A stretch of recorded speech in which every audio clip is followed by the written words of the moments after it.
That is a hilarious play. Okay, Zinker and Pierre, game 1, starting off on Miami Dome. Let's see who gets momentum for their team in the crew battle. Here we go, Northeast versus South in the first match of the day. Zinker representing Northeast and Pierre on Team South. We've seen Pierre have some really strong starts for Team South, and we're gonna need a strong start from Pierre. Team South really needs everything they can get in the crew battle here. I think 2v2, they've got a really good chance, but in the crew battle, for anybody to take out Northeast in the crew battle is huge. And it's gonna take a game of a lifetime from Pier and from HardyMJ to leave Ethan in the best position to take out Sandstorm in the crew battle. Can it be done? So far, Zinker rocking this, but Pier. Wait, big edge guard play? Turn around? Maybe? Okay, damage equalized. Now he's got a chance. He was one hit away. Look at all the damage that's done on Zinker. He takes the first stock. Pier takes the first stock. Okay. He was trailing by so much damage for so long in that first stock. Zinker was in complete control, but somehow sneaks away. Grabbing that first stock, okay. Can he get a second? Oh my God, what a pivot gravity cancel. Come on, Zinker, that's a great play. That's so Koji. That's such a Koji play. That's a Koji the Proji move right there. if you're not doing that, if you're playing Koji, you're not a Proji. Know. Yeah, you're not a Proji. You're not even a Proji if you're not doing that. Okay, very even game though. First set of competitors here. Tied up, second stock, yellow damage. What could happen? Dude, honestly, I'm thinking for Team South, it's not enough to keep it even. They need a nice winning record here. They need to be going in with 4 or 5 stocks against Sandstorm. Yeah, they kind of needed to come in with a 3 stock, honestly, but we're not going to count them out yet. Yeah, here don't count them out. Oh, what nice a dodge. by What Zinker. a dodge. And but he has no dodge. Yes. Yes. That's so perfect. Yeah. He used the weapon throw to burn the dodge. That means 3 seconds with no dodge for Zinker. Pierre took advantage. Look at Pierre's health, too. Right. This is huge for Team South. Let's go, Pierre. And you can't just, I'm not biased. Yeah. you can't just let people live in this game, you know? Like, Zinker was able to come back and touch the wall to reset his jump. Pierre's like, no. I'm going down there to confront this. Yeah, it matters more than ever to score the kills when you can here. There's no time. There's no, like, it's not enough to just win the match. You need to take stocks. Yeah, and of course, look at Zinker just bringing it back right now after such a great stock from Zinker. Oh, whoa! Oh, no. I love the idea. Yeah, that was so, did not work out. Those diagonal trajectory recoveries are sometimes difficult to place, you know? He was switching it up because Zinker was in position to punish the obvious dodge. So Pierre had to go and switch it up a little bit. He dodged up and back, and he tried to rely on the cannon. That's it. What? That knocks out? Okay, Zinker taking the lead. That's a full stock ahead here for Pierre. Let's go, Team South. All right. Okay, well, Snowy's coming in now. We've seen Snowy decimate some stocks here. Let's see if Pierre can go +1. If he can take 1 stock off of Snowy here, he'll be +1. By the way, guys, if you're looking at the top right of the screen and you see the stock counts there, that also is the turn order for the players. So you can see that Pierre's playing right now. Hardy's going to come in after Pierre goes down. And if Snowy goes down, it's going to be Sandstorm coming in. Okay. Zinker gets sorted out to the back because he's out. Not only is Pierre staying even, he's actually pulled ahead. This is huge. This is over a stock ahead now. He's going for it. God, gravity cancel side Zinker. Whoa! To finish it with a side Pierre, you absolute freak. What was that? He went +1. He didn't even take any damage. Pierre's popping off right now. Okay, Team South, this is exactly the start they needed to get one over on this. That's huge. That's huge. That's Northeast, huge. Okay. It's not even over for Pierre. You might think it's over, but he could do even more right now. He could set up Hardy for like the easiest match of his life. Wait a second. All right. Nice side sig from Snowy. Okay, Snowy's out. Or Pierre is out. HardyMJ coming in now for Team South. He's got 1 extra stock. Team Northeast, they're at 5 stocks. Team South, they've got 6 right now. They're ahead. You got to feel pretty good if you're Pierre right now, you know, because that's as best as you can hope for. 4 stocks for your 3.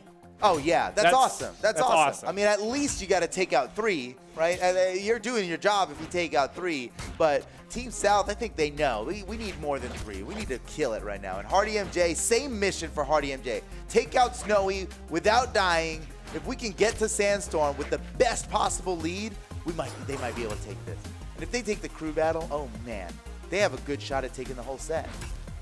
Not to discount the 2v2 teams here. Right. But I mean, the crew battle is like where Northeast is so untouchable. I mean, everybody's thinking it, right? Like that's the best crew battle team that you could have in this whole pro series, maybe. I don't know. Team Midwest is maybe not. They're close. Their stats are probably pretty close, but they're Yeah, Team Northeast is comprised of a lot of heavy hitters as far as 1v1 is concerned. Oh, Snowy looks to he's trying to drift it backwards. Hardy might be able to take him out right here. He's unarmed. Hardy's guarding the only weapon on the field. Oh, Snowy sneaking it in. HardyMJ, he's looking for the downlight. He can connect the downlight to several different killing blows here, but he lost his recovery. Perfect dodge. Nice. He would be dead without that dodge. Let's go, Hardy.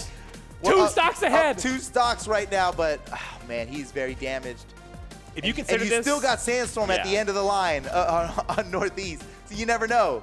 If Hardy can take this stock without losing his, and then Sandstorm wants to get through 6 stocks to win, can he do it? Oh no, big play off the side, and that does it! He does it 3 That's stocks! so good. Look at this, 6 stocks to 3. Now we know Sandstorm's the 3-time world champion, but is he ready for this kind of play? Oh my Can he take 6 stocks by himself right now? We're about to see this Volkov pop up. You're talking about the Volkov. So he's been playing Volkov in community tournaments. That's yes. Man, it's like, that's his like playground. And I will say, honestly, like practicing. And you see a little bit there, the side air to clean up that stock, but Sandstorm has always been known for his scythe. Everybody here who's a fan of Sandstorm knows him for the scythe. But his axe, it used to be kind of like the thing he'd throw away when he played Zol. Now, I'll tell you, in 2021, Sandstorm's axe, do not sleep on it, or you're dead. I mean, even back in the Zol 2v2 days, he had a good axe, but it was clear that it was just a means to get to the cannon. Right, exactly. It's different now. It's a whole different breed. He's practiced the axe. He's got some great stuff. But sticking with the scythe,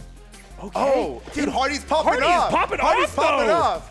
What can Sandstorm do? They're realizing he's not invincible. We can beat Sandstorm right now. He has 5 stocks ahead of him. Can he take him? Dude, they just got to keep whittling him down, man. And then Ethan, we still got Ethan. We have another stock on Hardy after this one, and then we still got Ethan.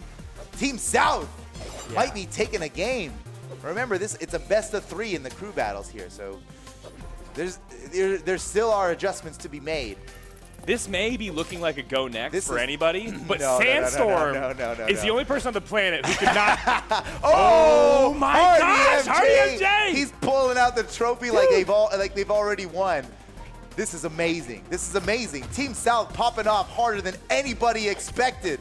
Come on, I know you all were looking at this matchup like, all right, Northeast, we're going to get a sweet 3-0 record here. No problem for Northeast, but Team South is pushing ahead right now. But you can't discount the king, man. This is Sandstorm. He's the 3-time world champ. He could take out 5 stocks on his own. The Qatar play, though, from HardyMJ. Oh, my goodness. Even after the Qatar hit. nerfs, HardyMJ's coming in here with the Qatars, crushing it. He's still proven that this could be an S-tier weapon despite all the nerfs. Oh, my gosh. Is HardyMJ going to make this 1 stock to 1 against Sandstorm? Whoa, what a beautiful gravity cancel sidelight, and he's going in, he's going so deep. Sandstorm! Oh, he did it! Oh, wait a second. Wait, Ethan, take a break, Ethan. You might not even need to fight here. HardyMJ's got you. Holy cow, Team South is popping off so hard. I can't believe this. This was unprecedented. Unprecedented. No one predicted this. Certainly not me. I'm changing my shirt. Team South, let's go. Switch your this jersey is where out I live. real quick, bro. This is my address. Check my tax form. Wait a second. Sandstorm's not done yet. He's not done. He is clearly not giving up. But he has to take 4 stocks for his 1 for Team Northeast to possibly win this first game. But these are the kinds of moments that Sandstorm lives for, you know? There goes Hardy. All right. Ethan stepping up next. Pressure's on for Ethan, right? Everybody thinks this is a winning situation, but you know what? This is Sandstorm, and Ethan knows it. He respects Sandstorm, and how could you not, man? Exactly. He's a 3-time world champ. You know what he's capable of. We've seen him 3-stock even the best players in tournament in a best-of-5 match. Wait a second. Yes, that might be it. That might be it. He still has his dodge. Oh, he's done. He's done. Wait a second. Still in Unbelievable. Sandstorm's working so hard for this edge guard. Gosh. Oh, man. He didn't get the edge guard, but he took Ethan down to, like, deep orange in that one interaction. Yeah, that is incredible. Ethan went into sweats like 3 or 4 times, you know? He was sweating almost the whole time, dude. I was sweating almost the whole time. Oh, there it is. Yeah, that's Sandstorm. He uses that down swing on the corner, just hoping people jump up into it. And he fell for it that time. Great coverage. But look at the damage. Yeah. Surely Ethan can slow this down. But you know what? You can't get too foolhardy with a lead like this. No way. You can't get too foolhardy with a lead like this. He can't miss. He can't miss. Every read's coming through. Sandstorm, weapon throw connects, but he loses his weapon there. Now unarmed off the side of the stage. Ethan with an edge guard potential to end this game. Why is it so hard to hit to hit Sandstorm on his last 2 hits. It's like it's the hardest. He changes, yeah, it's different. He's a different man when it comes down to his last stock, last hit. Sandstorm looking for his opportunity. He's got to get in and get the weapon. Oh, he's running out of jumps. Guarding it. Whoa, what a dodge. What a dodge. That was so perfect. This might be it. Team South taking the first game off of Northeast in the crew battle. Nobody thought this was possible, guys. Unbelievable. Wow. Let's go. Shout outs to Pierre and HardyMJ, absolute MVPs in that game. They really gave Ethan every tool he needed to come away with the victory there. Unbelievable. Unbelievable, guys. Team South took a game off of Northeast. Now look, it's a best of 3 on the crew battles. They got to win it again. And the order, the team orders stay the same. That was so dirty. That was so dirty. Dude, and Team South. HardyMJ, oh my God. I've slayed recently, it. He did so well. Yeah, I've recently. But so did Pierre. Been getting into guitars, and Team South, the fact they're representing 2 guitar legends in here, I feel like. That's awesome. I love that. I love seeing it, and they're obviously like, it seems like both of them are, HardyMJ and Pierre, both leaning on the guitars. Yeah. For most of their stocks. Pierre got some pretty good. He got some good damage with the cannons. Yeah. But it definitely came down to the guitars. I think you're right, man. This is the final killing blow right there. Ethan with the downlight cider to finish him off. Celebratory neutral you gotta sig, love as that. is tradition. Dude, Team South, let's go. They took a game. Okay. Nobody thought they could take a game off of them in crew battles. This set is all of a sudden 100% more interesting. Had Team Northeast won the first game, it'd be like, let's see how this is going to go. Yeah. But now Team South, such a strong start. And then what happens in the 2v2 after this crew battle's done, right? Oh. Anything could happen. Oh, man. Yeah. But that was so spicy. Oh, my goodness. Yeah, this is a best of 3 set. So well done. So well done. Team Northeast needs to retaliate big time here. So it's important to note that the crew battle, the order of the players in the crew battle cannot change here in these regular season matches. But the winning team, they have to lock in first, and the losing team of the previous round, in this case Northeast, I know that's weird to hear, but Northeast, they lost, and now they get to pick last. They get to counter pick on Legends. But, you know, it depends. Some players out there are trying to counterpick on Legends. I think for the most part, especially with these top-tier players, they got what they know they're comfortable with. Yeah. They got what they know they'll play the best with, and it hardly matters who their opponent is. You know, a lot of times in fighting games, there's a clear, like, I'm picking rock, and if you pick scissors, you're done, you know? Yeah, but that's so not, there is no rock, paper, scissors like that in Brawlhalla. I mean, I know some people out there are like, dude, have you ever tried playing Lance against guitars or something? Or have you ever tried playing Sword against Hammer? But honestly, that's few and far between. For the most part, it comes down to the player and how they handle themselves. Yeah. And in this case, I think we're finding that they're not going to switch up their Legends much. Maybe Sandstorm will have a second thought about Volkov. But Team South is already locked in with their same characters. They're not worried about. Well, why not? It worked. It worked. It worked. It's up to Team Northeast to come up with something different. Yeah. And right now we are waiting on a player in Team Northeast. Snowy potentially restarting. Maybe he's got some Johns. Maybe he's got some connection Johns. Look, I know what it's like to have a bad connection, right? We got that charity. Our charity concert got ruined yesterday because of connection issues. Connection issues are. It's a tough beast to deal with, but that's why we've got the alternate players, right? Yeah. Let's talk about the alternate players right now. For Team Northeast, they drafted Darkgoul. Yeah. Just in case. Look, if Snowy is having connection issues and can't come back, you know what's going to happen is Darkgoul's going to step in and swap in for Snowy in this crew battle right now. And on Team South, they've got Experience set up as the alternate player. In case any of these guys, whether it's the crew battle team or the 2v2 team, if one of their members goes out, say connection issues or what have you, right? We've got the alternate there just in case so that we don't have to have any forfeits in the Pro Series because a forfeit would just suck, man. We just do not want to have any forfeits in this. It would really ruin how the scores work and stuff. So we have a backup player and they're getting paid just to be here and available. That's another thing. Maybe, I don't know if it's worth mentioning, but you know, all these players, this is a Pro Series, right? It's like one of the first times we've had a league event like this with all pros. They're all getting paid every day. They're all getting paid just to participate, right? And then there's a whole big prize with a $50,000 prize pool. That's separate. that gets split based on placements among the winners, but they're all just getting paid just to be here, right? So so we've got Darkgoul in the wings if we need him. We've got experience for Team South just waiting in this lobby in case any of his members cannot compete for whatever reason, because the internet, she's a harsh mistress. Anything could happen. You don't know. We don't know. I've experienced it myself. In the worst times, we've had internet problems.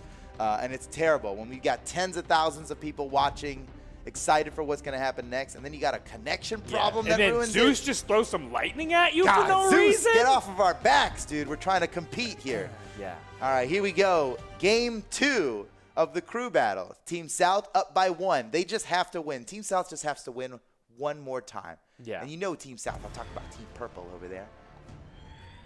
All right, here we go. Once again, Zinker versus Pierre. Now, in the last game, Pierre really got the best of Zinker here, and it's obviously up to Zinker here to play a better round. And so far, so good. Even unarmed, he's getting a lot done. Trying to grab this weapon here. Wait, is he using light attack to pick up? Wait a second. Is this a pro player he's using light attack to pick up? He might have just been attacking on the weapon. Okay. Also, plenty of players way better than me use light attack to pick up. I remember famously in first BCX, Baltimore was using light attack to pick up. Oh, wow. That goes way back. He got second place. That's so right. Don't diss it. Don't diss it. Isidroo, I think he might still be using a light attack to pick up. Now, Zinker had a very similar start in game 1, and Pierre was still somehow able to turn it around. Can he make the same type of adjustment here in game 2? No, not a chance. Wow, no that's way. A really early stock for Team Northeast. Way different story this time. Man. Zinker really clutching it out for Team Northeast. You know, he doesn't want to let his teammates down, man. He got Snowy and Sandstorm in the wings. He knows he's on a winning team. He's got to bring his A game, man. Yeah, that's the amazing thing about the Pro Series. It's not just you who's in this. You got the whole team on your back. And you think about the last person position being the most stressful because it's like who decides who wins and loses. But the first player position is so stressful because you got to set the pace for the rest of this game. You know, and that's what Pierre did so well last time. Even though, I mean, he let his team, he put his team in a winning position right as it started. And that's huge. And here we are where Pierre is desperately looking for the killing blow on Zinker. Oh, there it is. Okay. And, you know, not too late. He's in deep yellow here. Not a great position, maybe halfway to the death point. I would say that was a good comeback stock there for Pierre, but he has to get some damage onto Zinker here quickly. Oh, offstage engagement maybe. Oh, you know. Again, I am pretty sure that it's not enough for Team South to go even in the first 2. Yes. We clearly need Sandstorm is a beast. We need a couple stocks, and that it worked last time, right? If we can go back into Sandstorm with 5 stocks, we'll be okay. Yeah. Yes. And he'll still take it to a 1-stock game. Actually, they went in with 6 stocks on the last game. Oh man, Zinker with a beautiful down light recovery, true combo. He even used the chase dodge since it was in the air. He gravity canceled that down light. And now he's a full stock ahead, really putting Team Northeast in a winning position. Whoa, what a down sig. Yes. Oh, he was so close to finishing that up. That was such a nice down sig. That could have led into a GIMP. But Zinker, he got around it. Ooh, clever. Is that a gravity cancel side light? That was so slick. And then he chase dodged into a nair. That was a great. That's actually, I'm learning some stuff right now. Bow players, write that down. Nice round pound, yes, dude. He brought it back. Look at Pierre's damage. He totally brought it back. This is basically an even match now. Okay. Great play by Pierre. Great play by Pierre. Zinker without a weapon. This is Pierre's opportunity. Oh my, dude. Oh my goodness. Pierre's guitars are just beautiful. I think, you know, we don't give Pierre enough credit a lot of times. He might be one of the best guitar players in the game. I'm seeing it right here. Look, I play a lot of guitars. I'm seeing the finesse. Pierre's got mad finesse. Yeah, and he is almost caught up on damage. A couple hits away, but in danger of losing that last stock before he can. The stock means everything. Yeah. Damage is important, but the stock means everything. If Pierre's got to bring this back, man. There's no way. If Team South goes into this negative, into the next round. What? Oh, wait, he's bringing it back. All right, big plays from Pierre, trying to take this stock. Oh, he can't get hit a single more time. He's got to be cautious. Nice weapon. Get the dog! Pierre does it again! He does it again! Oh my gosh! Pierre, down but not out, ever. Don't ever count him out. Don't count him out. Is on his final stock now, going up against Snowy. Can he possibly? Now, before he took 2 stocks off, or 3 actually. He took 3 stocks off of Snowy. and not in as good of a position here, but if he can get at least one, that is a great spot for Team South to be in. If he can go, if he can take 4 stocks, we call that going +1, right? Yeah, you got 3 stocks, so anything you take more, that's plus. Anything less, that's minus. Oh, I respect that cider. I so respect that cider. He was going for the gift. Oh, what a nice avoidance. You've never seen players be so desperate for KOs than in a crew battle. When you've got a team relying on you to take stocks, suddenly everybody's going deep on their edge guards. They're not just waiting for him to come back and, oh, I'll beat him in the end. All I need is to win the match. It's not enough to win the match. You got to take stocks. You got to put your team in a winning position. And here we go. Both teams even right now. So close. But I think we all know it's not enough to be even against Team Northeast. With Sandstorm waiting at the end of this lineup for Team Northeast, Hardy knows that he needs to put his team in a winning position. And it's not easy to put yourself in a winning position against Snowy, right? This is Snowy we're talking about. In the last 2 tournaments that we've done, Snowy has made it to winner's final without losing a single game. Right. It's crazy. He got the top 3 in the entire tournament that consists of, by the way, like 7,000 people, and he gets there to top 3 without losing a single match. You know, the only person he loses to at that point is Sandstorm. Right. And Sandstorm's on his team in the Pro Series. It doesn't get any better than that. So HardyMJ going toe-to-toe with Snowy right now, that's pretty legendary, man. Man, the competition to see who can get this first stock is so... off the side of the stage, HardyMJ willing to engage unarmed, but now with the guitars, he finishes it off. That's right. Oh, man. HardyMJ, let's go. Wow. I love the Hasuri rep. Look at that. Wait, what are those guitars from? Dude, I need to. Wait, what are those guitars from, dude? Those guitars are from Battle Pass 3 Mako. Oh, no wonder they're so freaking sick. Are they actually? I don't even know. No. Those are more bubbly. Well, this might be like the first tier. Dude, I'm gonna send HardyMJ a DM after this. Be like, yo, what was that loadout you were using? I need to get a little more fresh on my Hasuri loadout. That's how many items are in the game. We're devs we don't even know. We're the devs. Steven might have drawn those guitars. He doesn't even remember. No, yeah. Too much. Okay, even on the second stock, Snowy has a little damage deficit to make up for, but pretty negligible, honestly. Yeah, it's a really even match here. But again, you know, even against Northeast might not be enough. And, oh, you know what? I just noticed Sandstorm is locked in with the Volkov. When Snowy goes down here, it'll be Sandstorm coming back in on the Volkov. He's still confident in the Volkov, even though it didn't, like, grant him victory in the last game. Well, he's all set on it. I've seen its potential, and so, yeah, roll the dice another time. Yeah. You know, you're not going to get it every time. It's not static. Man, this is still blow for blow, completely even.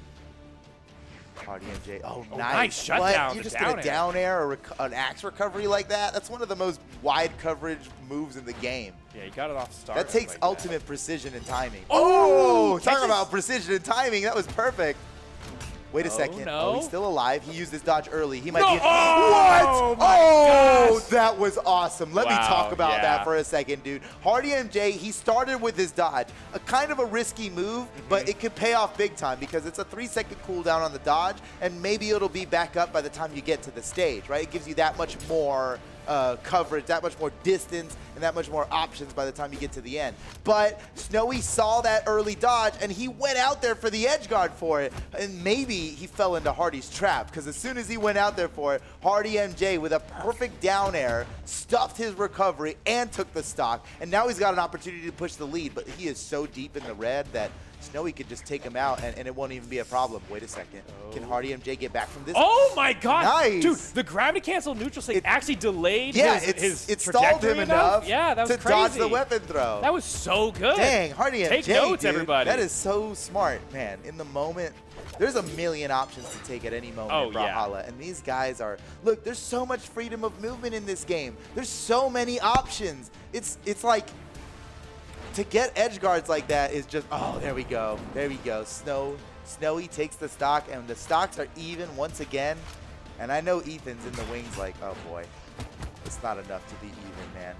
But maybe Ethan will surprise us, and we'll get a sneak peek at what the 1v1 tiebreaker will potentially be like, if we even need to get that far.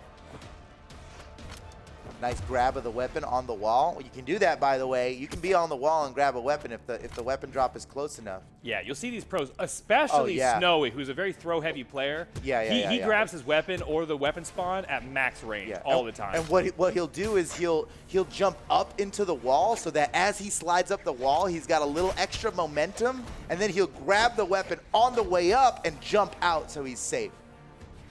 It's a pretty sweet move, honestly. I like that. That's something that I do as well. Look at these guys. Down to their last stock, both deep in the red. And Snowy gets the KO. No. Uh-oh, this is a way different thing than last game. Last time we went into this, they had a 3-stock lead. Team South had a 3-stock lead. Yeah, and let's not forget, now they have a 1-stock deficit. Sandstorm did bring it down to a 1-stock game. I know, right? And that was with an extra 3 stocks. Exactly. So this isn't looking too good here for Team South, but I'm ready to see Ethan pop off. Yeah, Snowy. This is a lot of pressure right now. Whoa, whoa. Oh my gosh, Snowy, unstoppable with his axe. Can he finish off this edge guard off to the side? Oh, I like that attempt with the recovery. Oh, Ethan really went for it there. Oh, no. Oh my gosh. He's done. Dude, he's done. Another stock from Snowy, and he was red from the start. I don't want to call it like it's going to be a game 3, but well, it's kind of looking like a game 3, man. I don't know. Let's not call it too early, but I feel like Snowy must be in comms with Sandstorm. He's like, don't even pick up your keyboard, bro. I got you, bro. This last stock, I'm going to take them all. It ends here. Okay, well, Ethan. Snowy, honestly, has done his fair share. He took 4 stocks from Team South, and now it's just down to Ethan with 2 stocks to go against Sandstorm's 3. Let's see if he can get it. Uh-oh, Sandstorm. Okay. All right, Sandstorm with the axe. With the spike. What? That was so good. He stopped his recovery. He's dead. Sandstorm, 0 to death in like 2 seconds. Oh my God. Don't sleep on that axe. You're right, dude. You were right. Anybody who was doubting Sandstorm's axe has got to be a believer now after that one. Now Ethan with just a single stock left against Sandstorm's 3. This is looking grim for Team South. We might just be going to a game 3 in crew battles, dude. Sandstorm is 2 stocks ahead and ahead in damage as well. So it's looking, It's a pretty big runaway. Look, either way, we're in a good spot for the audience anyway. Oh, yeah. I mean, either Ethan's going to pop off and have the game of his life and something we're going to talk about for the rest of time, or we're going to game 3. Also an exciting proposition. So for a viewer, we're in a good spot right now. Oh, get the down light. What? He even went for it. We all had the same, me and Ethan had the same thought there. Yeah. And it didn't matter because Sandstorm you just could use that long, obnoxious move to try to I could grab you, but he still got away unscathed. And Sandstorm, wait a second. Is Sandstorm he's not even going to lose the stock, is he? Oh, no. Oh, man. Ooh, nice punish from Ethan. He's courageous, got to quickly, man. though. Yeah, he's just going for a haymaker like that. Uh-oh, don't fall for it. Whoa! He actually went up through it at the perfect timing. Doesn't matter. Sandstorm didn't even lose a stock, and that's why he's in the 3rd position of the crew battle. Team Northeast knows. Honestly, Team Sandstorm knows. I'm pretty sure he made the call. He's like, guys, I'm going last. You all figure out what you want to do. But look at Snowy in the middle position. 874 damage, 5 stocks taken. That's huge, dude. Snowy MVP right there. He really sealed the deal. And that was the big difference, is because in the last game, I mean, Pierre got a good lead, and that was huge. But what happened was HardyMJ really pushed Team South's lead in the first game. Yeah. And that helped so much. On this one, it was the opposite. HardyMJ, he got 478 damage off. Snowy did 874. I mean, Snowy took out so many. He got 5 KOs. It doesn't get much better than that. Yeah, I think the Snowy and HardyMJ matchup going into round 3 or game 3 is going to be what decides it, you know, because that's where it seems that way. HardyMJ pulled away in game 1, game 2, Snowy just look dominated. At all these stats. Oh my gosh, look at all these stats. Let's go Bagel Productions. Look at this. Bagel Productions is actually the MVP. Shout outs to Toast. All right, game 3. Yes, I'm excited. Yeah, I kind of thought, I don't know what I thought at the beginning of this. I kind of thought Team Northeast was just gonna like 2-0, 2-0, bye. Yeah, yeah. But at this point, I think we know that anything can happen here. Yeah, this is great. Oh, wait a second. I'm seeing Team South. They're thinking about their legends. Now they do have the opportunity to counterpick since they lost the previous round. Team Northeast had to lock in first, and they're not changing a thing, so it hardly matters for them. But now we've got an opportunity here for Team South to counterpick. I don't know how I feel about the counterpicks, man. I mean, HardyMJ, he's sticking with the guitars. That works so well. But clearly, that Asuri had something go. It was pretty good. And he didn't even get a neutral sig dunk. Imagine if he gimped somebody with a dunk. That's true. Well, Sentinel's got some dunk power. The guitar down sig, that's pretty dunkalicious, depending on how you land it. It can also be sideways or up, depending on how you land it, but it can be dunkalicious. We'll see if HardyMJ can get a nice dunk. Ethan's really thinking about his character. He might be like, I don't know about the Hattori. But what else is Ethan gonna play? What are his other beast characters? It's gotta have Spear. It'd be a waste for Ethan not to be playing Spear. He's so good on the Spear. HardyMJ thinking about it too. These guys are thinking hard about their legend picks. And they should, man, because we're going into game 3 on the crew battle, and there will not be another second chance here. Oh, for the crew battle. HardyMJ is obviously listening. Listening. I hope not. I hope I'm not influencing. I hope I'm not influencing their decisions. But it did work, right? And I keep thinking about the dunk. I keep thinking like, look, all us as 30 players, and I speak from experience. We all dream about that dunk. You can kill somebody with the neutral sig dunk at white. I mean, if you do it right and you get the right follow-ups afterward, or you hit them at the right time, that dunk can just steal stocks. And HardyMJ, he had the game of his life without even dunking anybody. That's true. That dunk might just steal the stock.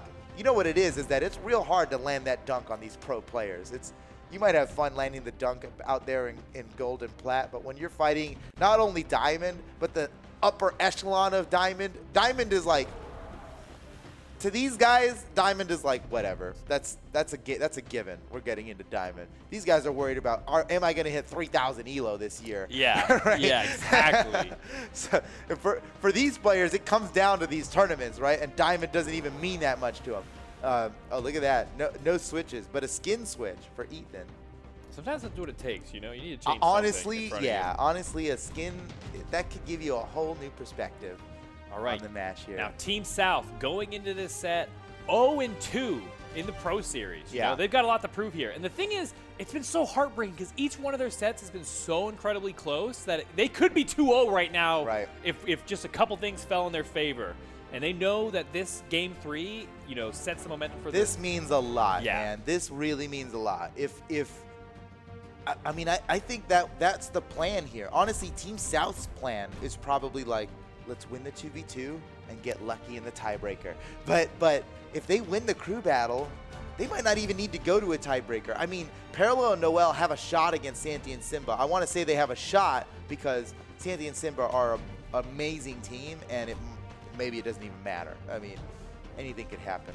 Man, Pro Series, this is cool. This is spicy, man. It's like we keep theorizing on what could happen, and then other things happen, and it's just nothing is guaranteed.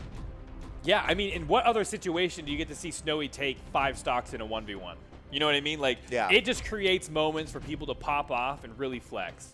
And let's see if Team South can rise to the occasion. All right, so we're banning maps now. Team Northeast is banning all but 3 maps. We got a couple maps that we need to just ban by default because, oops, we didn't put tournament 1v1 map sets in crew battles. Our bad. But these guys, they're pushing through it. They're banning all the maps. And what did we end up on? I don't even know. We're about to find out. Yeah, we'll know in a second. We won't have to wait too long. Apocalypse. Okay. Pretty fitting place for the final crew battle here. All right, here we go. Zinker versus Pierre once again. Now, the first time we saw this, Pierre really came out on top. Next time we saw this, Zinker totally got the best of Pierre. And now, what's it going to be? You know, I think this means so much. If Pierre gets a nice early lead for Team South, that could be everything. That could be exactly what they need to gain victory here. But Zinker, he definitely adjusted from the first match. Oh, man. Chase dodge side air, going for the killing blow onto Zinker. Comes up over the corner and gets a nice hit on Zinker. He is really building a lot of damage here. Oh, Pierre, my God. He has so much unanswered damage. Zinker has nothing. He had nothing. He caught his recovery. Oh. And, I mean, that was beautiful. Dude. Yeah. He didn't have a dodge, so the downlight into side air becomes a true combo with no dodge. And he also stuffed his recovery in the middle of that. Beautiful play by Pierre. And look at this huge lead that Team South has now. This is big. This is so big for Team South. This is so what they needed after game 2. But Pierre needs to push this advantage still. Basically a full stock ahead at this point. All right, and last time, this is kind of the same thing happened last time, and Zinker really turned it around great, but Pierre is holding on now. Pierre's doing a great job holding on.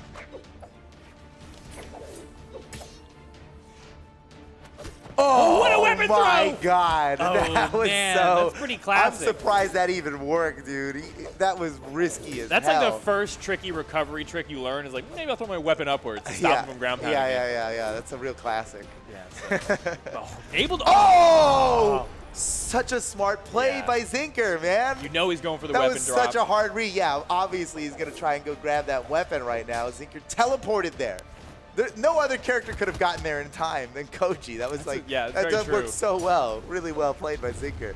Oh, but more Pierre strong hit, though. yeah, if he can get, dude, he's got to get this hit early. He's got to get this kill early. We need some stocks. Team South needs some stocks.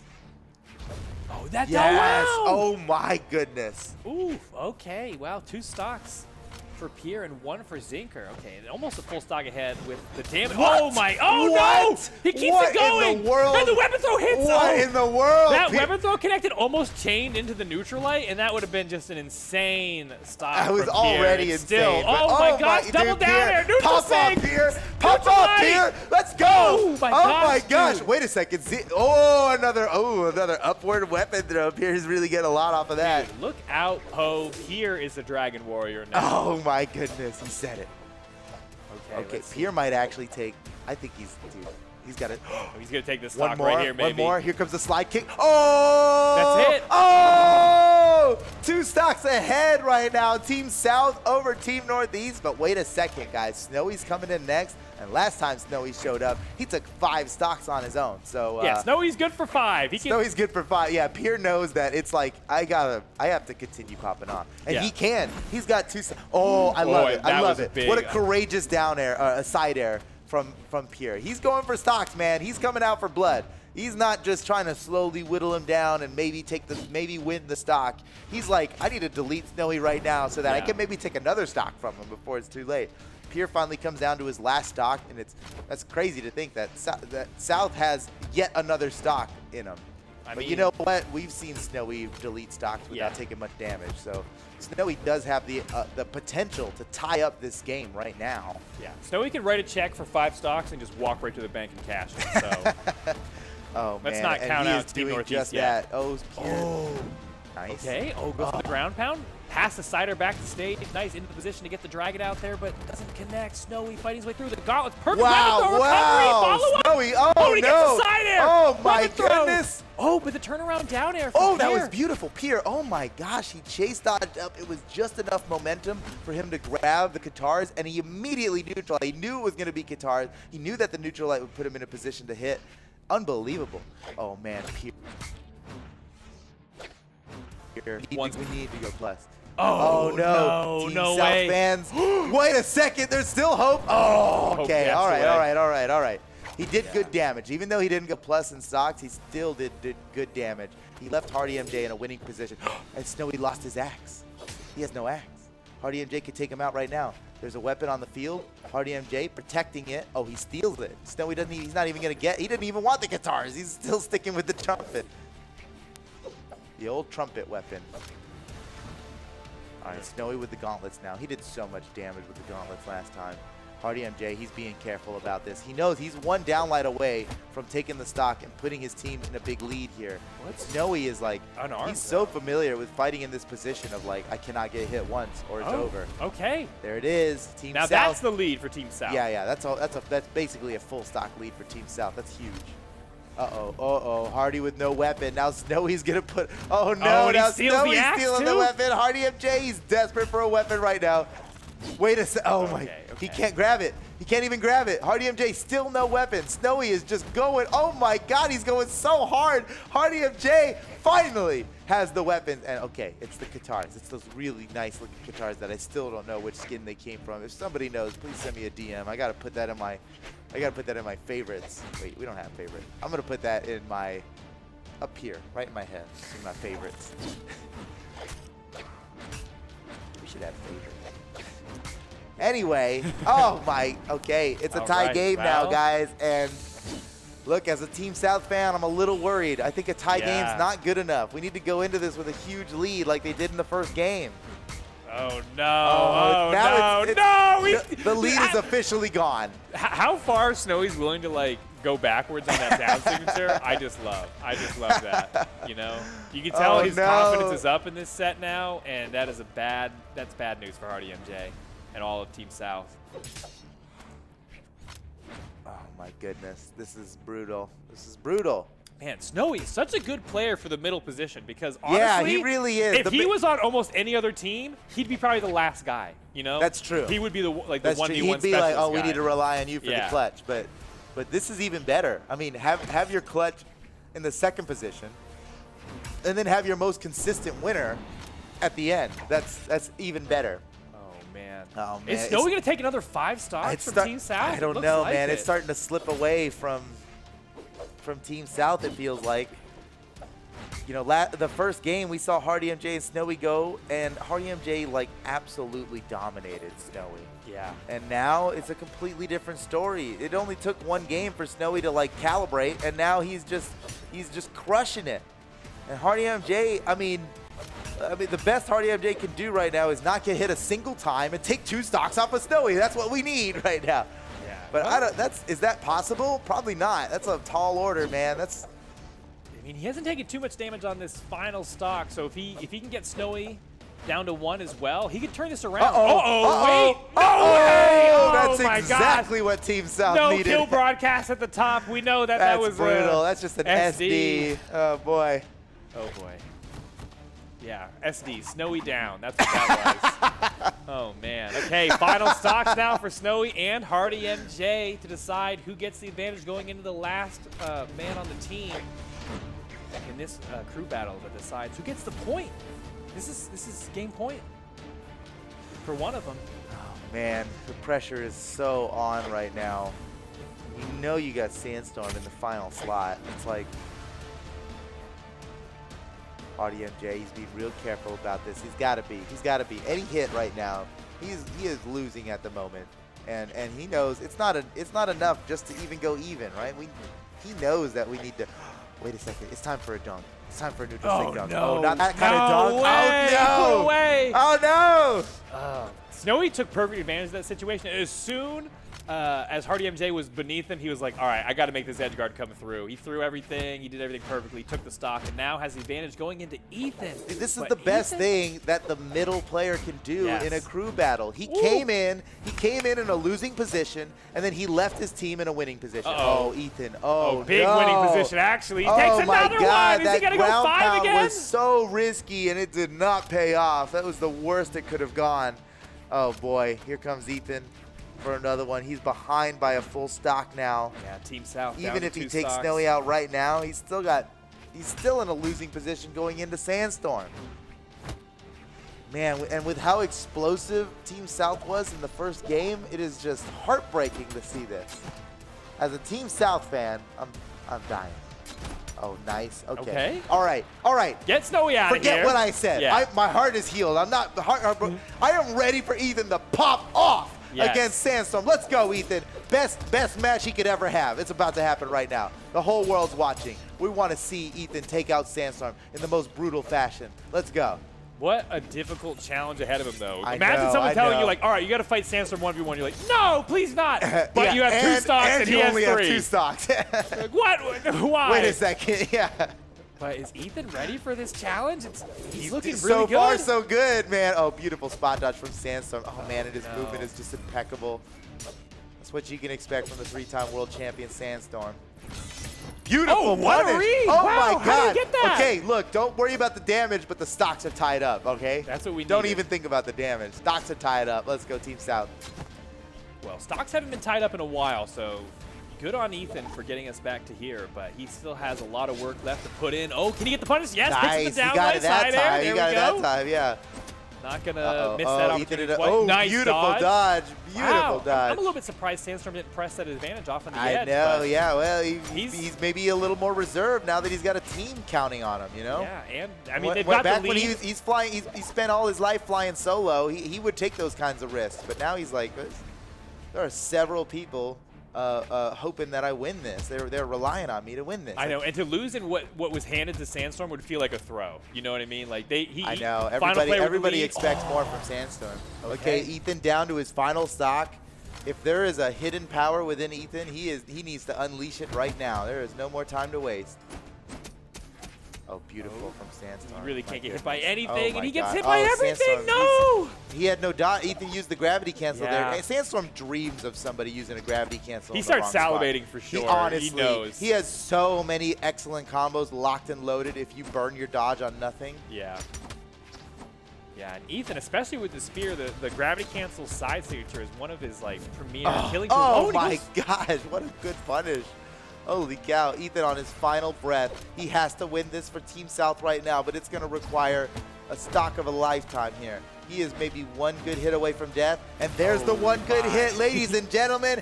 Team Northeast in the final 2 games of the set have won it over Team South in the crew battles.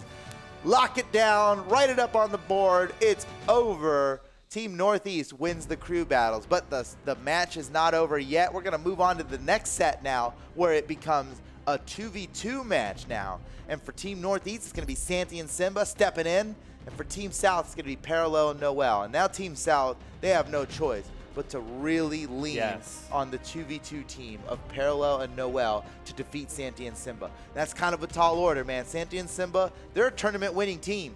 Yeah. They have been teammates for a long time, several years, and they have gone, I mean, they really took the world by storm. I mean, they absolutely shocked the foundation of Brawlhalla Esports back in 2019 when they teamed up for the first time, and they notable placements to getting like 3rd place in the biggest tournaments that we've ever had. Yeah. And so ever since then, everyone has considered Santy and Simba as absolute ultra powerhouses that cannot be stopped. Yeah, they are a constant threat in 2v2s, and all the top teams know when they're facing against Santy and Simba that they have to be at their best if they want to be guaranteed a victory. You have to play a little differently because Santy and Simba have so much synergy. It's crazy how they dance around each other's hitboxes. Yes. They won't dodge if it's a team attack. They'll just like, I know what you're doing. I'm gonna fastball jump over that, dodge the real attack from the other player. You know, and that's incredible. Look, we all know what it's like to be playing 2v2 and have to dodge your teammate's attack because like, oops, you know. But Santy and Simba, man, they're right on each other. And they don't even dodge. Like they dance around each other and complement each other's hitboxes in the greatest way. Yeah. But they're not invincible. In fact, we've seen them lose in Pro Series matches before. Maybe most notably against Pugsyxd and iThrowow, I think, from Team Canada. So look, even gods can bleed. It's not a guaranteed win for anybody here. And Team South, this is a new 2v2 team for Team South. Parallel and Noel have not teamed together before. They had HardyMJ in there previously. So now Parallel and Noel, what kind of team will they make? Surely they've been practicing. Yeah. Well, the tough part that South, they're coming up against, not only are Santy and Simba, I'm guessing, together power ranked higher than Parallel and Noel. Oh, surely, yeah, in 2v2. They've also teamed together forever and have like that synergy. Years. Yeah. Like, they're greater than the sum of their parts, and their parts added up are really good. It's actually already a lot. Already enough. Yeah, you don't need to do that much math to know that these guys are on top.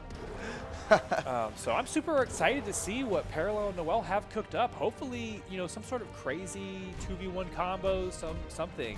They need big here to take this win because they need it. If we want to get to the 3rd round to see that 1v1, we need Team South to win this set. So let's see if they can do it going into game 1 of the 2v2s. Team Northeast versus Team South. I just noticed that Noel took Team Northeast's clan tag. Oh, dude, that wasn't taken yet? How was that not taken yet? Wow, good on Noel. Okay, Noel going with Val. Parallel on Undertaker. Okay. All right, we're into the 2v2 set, guys. So reset everything. Now it's a best-of-5 2v2 match against the designated 2v2 teams of both of these teams, Team Northeast and Team South. So Parallel and Noel for Team South. Simba and Santy, the classic team for Team Northeast. And, you know, it's a lot of pressure for Simba and Santy. They know what the stakes are. You know, you got Sandstorm waiting for you guys to win.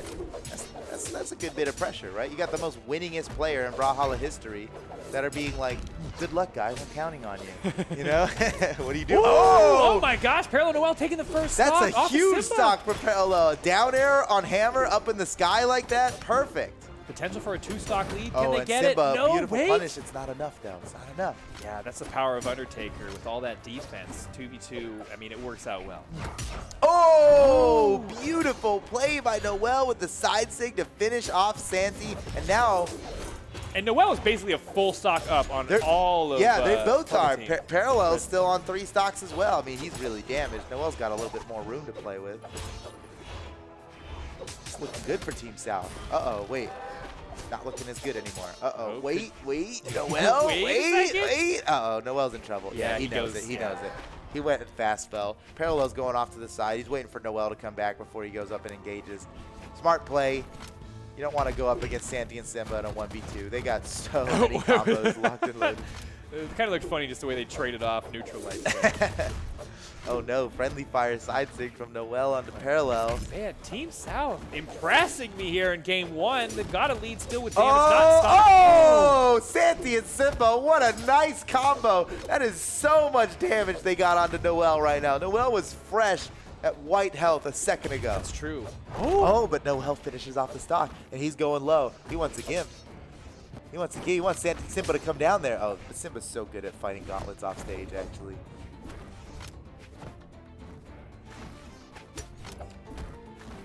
Santy down to his final stock. Everybody else with 2 stocks on the board. We're about to see a bunch of killing blows happen in a row here. Oh my gosh, what a pickup from Santy. Oh The follow-up, double weapon throw comes out. Okay, Parallel now has to cling to the side of the wall, hoping for his teammate to come back and provide some relief, but not enough. Simba, perfect corner guard with a slide kick ground pound. You dream of those kinds of combos. No. And now all it is Simba. He's the only one with more than 1 stock right now. Oh man, and Parallel, that was perfect. That was perfect. You can't chase a hammer too far up in the sky or too low. They got reversals on both ends. That's true. They got upward reversal or downward reversal. I don't care. You gotta fight You gotta be careful with that. That's all Parallel did. He was like, oh, you're coming in too deep. Jump down there. Gotcha. Great play. And now both of these teams are down to their final stocks. It doesn't get much closer than this, man. This is really going to come down to the wire. And this is probably just a good sneak peek into what the rest of this set is going to be like. We got a best of 5 of this, guys. We have no one has any idea how this is going to shake out. Yeah, I don't know if they switched their focus, but Noel was the healthiest person on Team South this whole time, and now he's the one at most risk for losing his stock. Yeah, first. and he doesn't have a weapon. He is still looking for a weapon here, and Simba maintaining weapon control.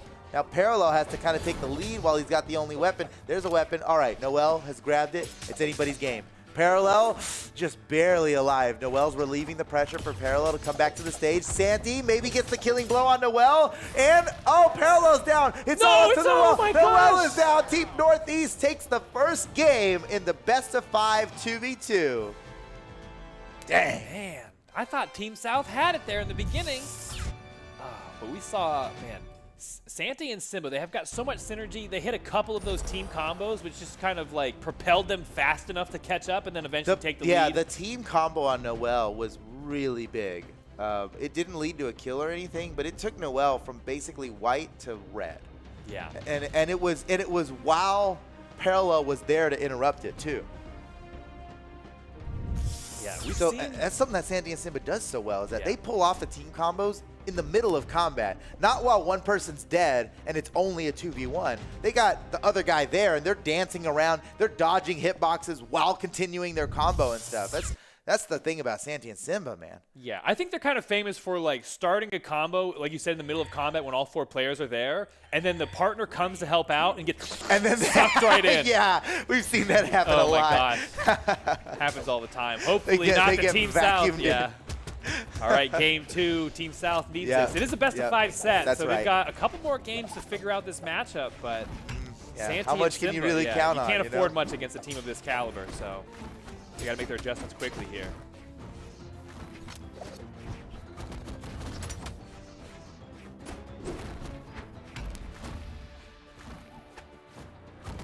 All right, damage even. I mean, they're kind of split on either side of the map now. The damage is even across the board right now. These guys are so well matched. Whoa, Santy. Okay. The only team combos I've seen have been like crisscross between the teams. Yeah, yeah. Oh, you hit your teammate, I'm gonna combo off of that. They're really good at that. Oh no, Parallel kind of in big trouble on this first stock. Yeah, he is the least healthy. Still pushing forward though. No fear. Oh, maybe a little bit of fear would have been good though. That was, you kind of fell into that side signature there. Uh-oh. Oh man, Team Northeast kind of pulling ahead. Noel still with all 3 of his stocks, but without a weapon on the corner. So much damage. Oh, he's got. Oh man, he's used so many options. He is trying not to die. How did that hit him? Oh my gosh. He got a weapon before his teammate bashed him away with that down sig.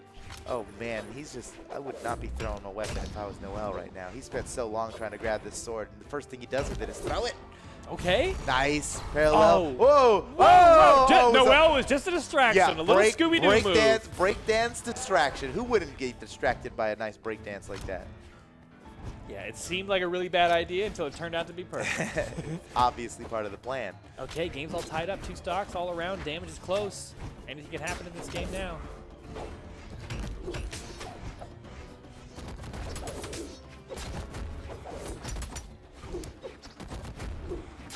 Holy cow. Parallel just took an unprecedented amount of damage in 10 seconds.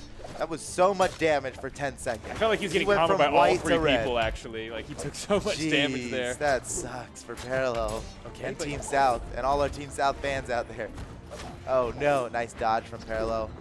Oh, man. Dude, Santy really had it out for Parallel. He saw the damage lead. He was like, I could take a stock off of this. You know, taking the stock means everything, right?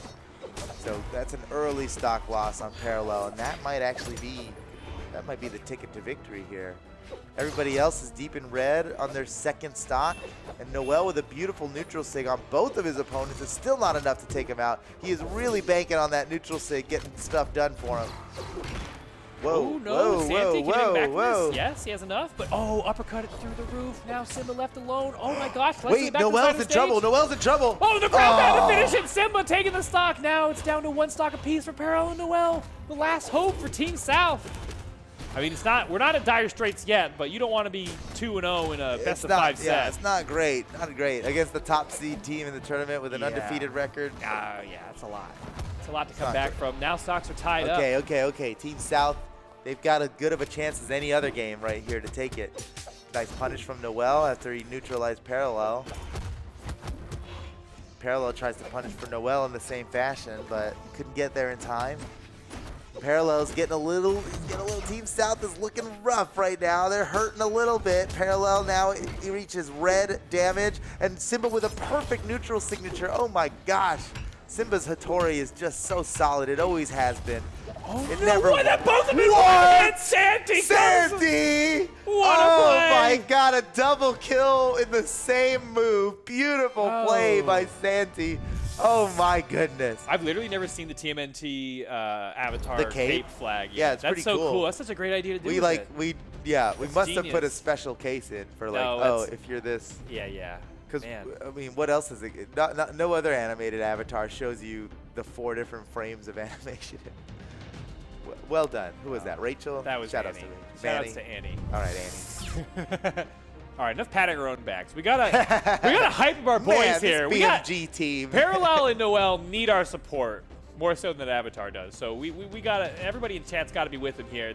They're going up against one of the best 2v2 teams in North America, and they're down 0-2 in this set. This last game is game point. Actually, it's match point. You're right. It's match point.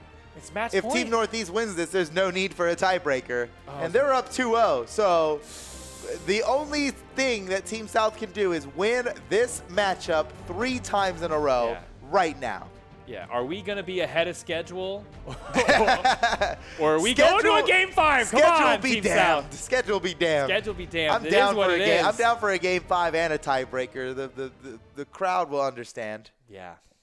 All right, here we go. Simba. Oh, man. And they're going in with double Val. It's not like the Hattori Val hasn't been working. Yeah, why would they even do that? Well, that was kind of their OG team, I feel. I think they were double Val before it was even Hattori and Val. Well, they're either double they're Val, switching it double up now. Hattori. It's like they didn't need to switch it up. In fact, Simba got so many excellent punishes with the Hattori signatures. I think Simba, though, saw that last time. Oh, my gosh. Oh, my gosh. These guys are crazy. Don't question them. Don't question them. You're only powering them up by questioning them at all. All right, Parallel and Noel need an early, I think, stock. Yeah. Oh, Noel with an amazing dribble combo in the weapon throw watch set out up for on the that side weapon of the toss. stage. Oh, man, that would have been fancy. That was some real tricky business by Noel. He was banking on everything just working out for him. Well, what a sweet combo he got. Obviously, he's powered up by that. I mean, he got a dribble combo into a gravity cancel downlight. Nice ground pound follow-up. Yes. Oh, okay. Team South turning it around right now.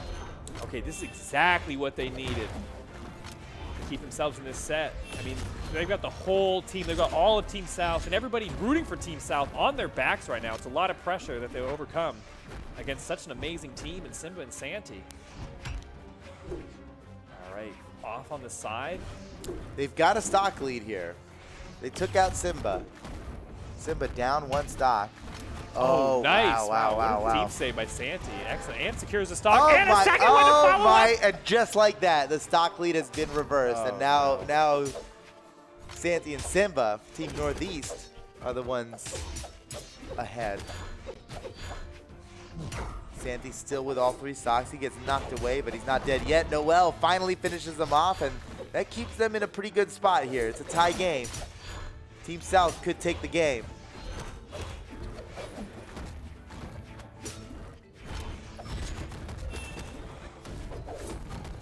Oh, what a nice read by Santy to grab Parallel right out of that lightning strike in the air. Okay, damage is tied, though. You can see the checkerboard pattern in the top right. We've got an orange and a yellow damaged team member on each side. Which way could it go? Picks up both of them with the side air. Okay. Putting on the pressure. Edge guard situation. Ground pound comes through. And the weapon. Oh! Parallel, yes! Team South, Parallel with a beautiful ground pound to finish off Santy after an error off stage. They've taken the lead with that one, but you know what? Last time we were in this position, Santy went and just took two stocks. Yep. And wait a second, Santy? is he about to do it again? No way, Is Santy he takes about two to do it again? Noel is, he knows. He's very aware of the situation here. Yeah, Team South has only managed to get themselves one half step ahead at any given time. I know, and then it's like, one half step back, 2 steps forward, you know what they say? Yeah, something like that. Something like that. Oh, wait a second. Oh, that worked out. That worked out. He's got all the side air, side airs to bring him back to the stage. Oh, no. Immediately loses his stock, and now everybody is down to their final stock. But the pressure's really on for Team South because they're down 2-0 in the set. If Team Northeast wins this game right now, they will have won the entire match against Team South. Keep your eye on Santy. That's who they maybe should be targeting. Try to get that first shot to get the 2v1 power play. Yeah, against 2v1 Simba. power plays. That's what they need for sure. Nice Parallel with great side air against Simba. Oh, it could happen. But look at Santy coming. He rotates around as soon as it's needed. That's the teamwork between Santy and Simba, man. They got their eyes on the entire field, not just the opponent right in front of them. He's like, oh, my buddy over there, he could sure use a sidelight from me right now. And he just pivots back and gets the sidelight. There goes Noel. Uh-oh. 1v1 power play. Parallel needs to clutch this right now for Team South. That was such a good move. Yeah. Even though it didn't work, it was such a good move. It was, oh, no. Oh, man, can he make it back? Oh, what? He's trying to stall it out. Nope, that doesn't work anymore. At one point, it worked on Thor. It doesn't work anymore. GG. Team Northeast, we don't even need to go to a tiebreaker. Wow. Team Northeast, they won it 2-1 in the crew battle, admittingly much closer than any of us expected. Yes. But then in the 2v2, Simba and Santy of Team Northeast clutched it out, man. 3-0, undefeated in their 2v2 matchup. They have got to be feeling good about their Saturday performance. That is it for this matchup, ladies and gentlemen. Team Northeast wins over Team South 2-0. Man, oh my gosh. That was a closer. I feel so. Team South, every single set they have is they're so close every time. There's an asterisk on every one of their matchups, man, because they get so close. It's going to be very telling how this one goes, right? Well, they talked a little bit about it. Their goal is for Stingray to shut down Boomi, kind of break the mental of the Midwest. On the other side, if Boomi keeps playing his game, if he wins this out, that's going to spell trouble, especially because when it comes down to the tiebreaker, it's going to be Boomi versus Stingray. Yeah, so this is like a little bit of a preview at what the end of this set could actually look like. Right now, though, it is a very slight lead for Boomi. Big pickup with the neutral sig, going to add more damage with that down air. Unfortunately, couldn't get one of those weapon pickups, so he can't lead to a potential knockout. There's the weapon spawn for Boomi. So Stingray, you're going to see he's now trying to play out and around that cannon downlight. He doesn't want to get hit by the downlight neutral air. Thankfully, a little bit of a tall ceiling here. Stingray hanging on. Yeah, he knows that Boomi's going to be reaching for it. For that right there, the downlight into the neutral air for the knockout tool. Boomi does end up finding it, but he's taking a decent amount of damage here. There's the real possibility of Stingray keeping this close, which is going to be good. Oh! Yeah, Stingray just needs to score a knockout hit before this spirals out of control. Oh, he's going to start needing it desperately here. He's going to back off. Goes for the neutral sig, expecting Boomi to immediately pop up high because he gave him so much space, but instead, Stingray does not get the hit. Finally, a side air, not enough. It did disarm Boomi, though, and Stingray's able to catch the landing. You saw the sweat drops. Axe neutral light tying up the stocks. Now, Stingray, not too much to press for the weapon advantage. Boomi grabbed that cannon and a stock right off the bat. He got that for free, ran in the store and ran out with it in under his arm. But Boomi, man, full stock lead again, looking so dominant in the crew battles. Yeah, it's really just going to be all on to Stingray here. Take at least another stock, get that damage on. If they can contain Boomi down to that one stock, Lil Capped has a serious shot at just evening it up instantly. Yeah, they did talk a little bit about how you can't really go without taking some damage from Lil Capped. But right now, Stingray's looking for damage onto Boomi. A neutral light will put him into the off stage. But again, cannon, lots of horizontal movement, lots of range to get back to the stage. Oh my gosh, the anti-air once again. Hitting those. He has hit 3 neutral sigs with his cannon. It is a big anti-air, and you know, if you're jumping a lot, that will catch you. Boomi has caught on. Still retaining the cannon. Haven't seen a lot from Boomi's gauntlets today, but not really necessary with the fact that he's currently taken 3 stocks for the one of his. Able to make it back to the stage. Lil Capped, let's go! All right, if he doesn't take too much damage to take the stock off of Boomi, then Lil Capped could even this up. Oh, big opener right there. Nice. Soft punish from Boomi off the whiff from Lil Capped. Gauntlet string, but Lil Capped dodges down to avoid that jump nair. Oh my gosh. He is so good at that. That's what we saw last weekend is Boomi going for those slide charge down sigs with the gauntlets, and he was so consistent at hitting those and getting knockouts. Yeah, it's a really powerful option, but you know, you expect a lot of people to jump away, dodge upwards, but Lil Capped, I think he was looking for that gauntlet side light, didn't want to get caught in the reads, and Boomi just kind of beat him in the RPS. Rock, paper, scissors. Yeah, he ran what was the option from Lil Capped and threw rock. Good movement from Boomi to avoid the weapon toss. Able to get back to the stage. Anything here is just extra credit from Boomi. He's already gone +1, which is good for the team. Of course, Boomi would like to go plus much more, but still, this is all extra credit.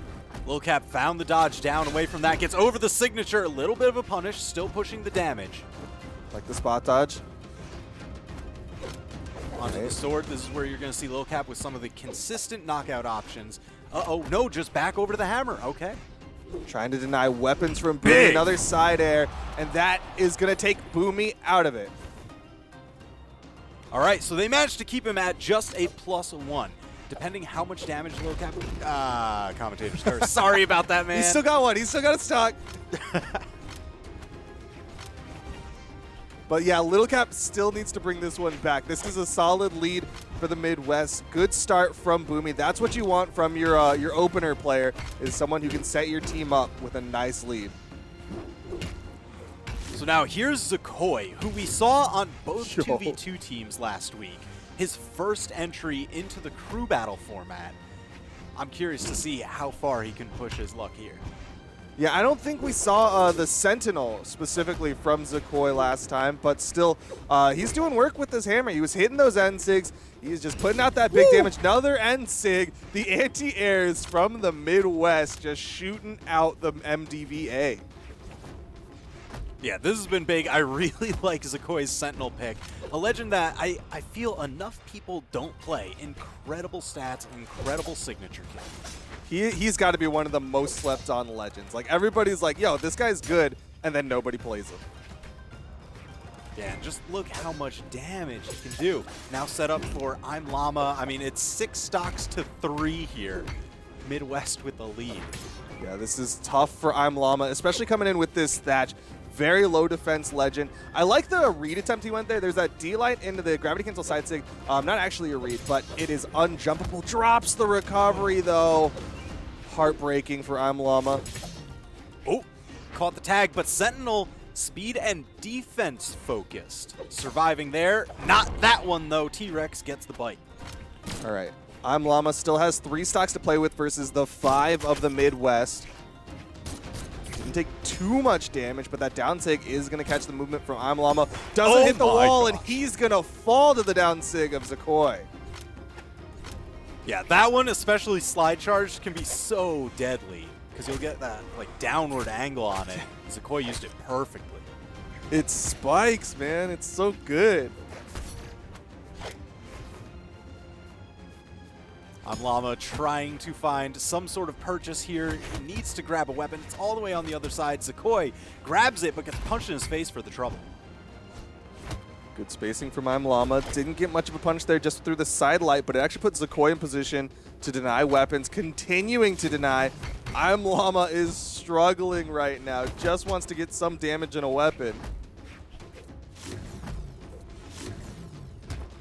Ooh, ImLlama managing to get just behind all those anti-airs. But man, you see how much damage is being done to him. That's that stock gone. 1 stock left for Team MDVA in this first crew battle of the set. Zacoi opting to go for a kind of stylish play there. You saw the weapon toss in position. If that neutral heavy hit, ImLlama would have bounced right on into the weapon toss. Going to see more off stage. Zacoi. That was so pretty. With the gimp. Man, Zacoi, look at that. 5 stocks. Boomy taking 4, Zacoi taking 5, and Wrench fulfilling his promise from last week of having to put forth the least amount of effort and just let his team shine. He did 0. He didn't even have to, like, the game is not going to give him coins. Like, that's how little he got to do anything. He was just like, nah, man, sorry, no gold for you. No gold, no legend experience. Just the joy of the victory. Oh my gosh. What a performance coming out from the Midwest. If they win this next one, that's going to be the crew battles. Going the way of the Midwest, and then we go over to the 2v2s. And so far, everything's going pretty much to the script. You know what I mean? This is what we expected from the Midwest. Yeah, I mean, so it's just going to be the question of, did Stingray get enough knowledge in that first interaction with Boomy to turn this around and actually contain him? He didn't make a character swap, which is kind of an interesting thing, because I think Stingray has a pretty notable character pool, but he's opting to stick with this Ragnar, trying to just change up the way he's playing against Boomy. Yeah, change as few variables as possible. If he's got the adaptation, it'll show. We are seeing Boomy's gauntlets for the first time, though. It's a little sidelight, not much else. Still needs to figure out how Stingray is going to dodge out of those setup tools, but he's going over to the cannon now. Good, and this is where the Katars can really shine, because the cannon has a lot of startup on most of its attacks. Katars, oh my gosh, unfortunately just pushed too far. Boomy taken first stock, but there was a significant amount of damage done. Stingray is not far behind. Yeah, what a turnaround from Boomy, because Stingray was catching Boomy. He kept trying to dodge down, fast fall down, back onto the stage, and Stingray built up a decent amount of damage there, but Boomy just gets that turnaround, dare weapon toss, and stuffed the stock of Stingray. Oh, goes for a big grab against the signature read, but pays for it dearly. That's illegal. I mean, you're going to have to try and stop Boomy. I'm not pulling him over while he's zooming by on a cannon. The cop in the car just said, I'll get him next time. Stingray is able to stop a stock of Boomie, but man, Boomie is just looking stronger. Jeez, another cannon primed up. Oh, Stingray, was about to get the read, but Boomie turning it around, going for everything. What? He chased so deep for that, even went for a nair, which I'm not confident would have led to the knockout, but goodness gracious. Boomie wants to show up Stingray, just completely demoralize MDVA, because if he does that, then they're going to be playing for the tiebreaker. Man, oh man. Now Stingray has the weapon starve on Boomie. A signature could just seal the deal. No weapon Keep him spawns. honest to one stock at least. Everyone loves a little bit of honesty here. Neutral Light going to put Stingray in the offstage. Boomie with the weapon toss. Good dodge. D-Light ground pound done. Clean edge guard from Boomie, and he's got 2 stocks to play with.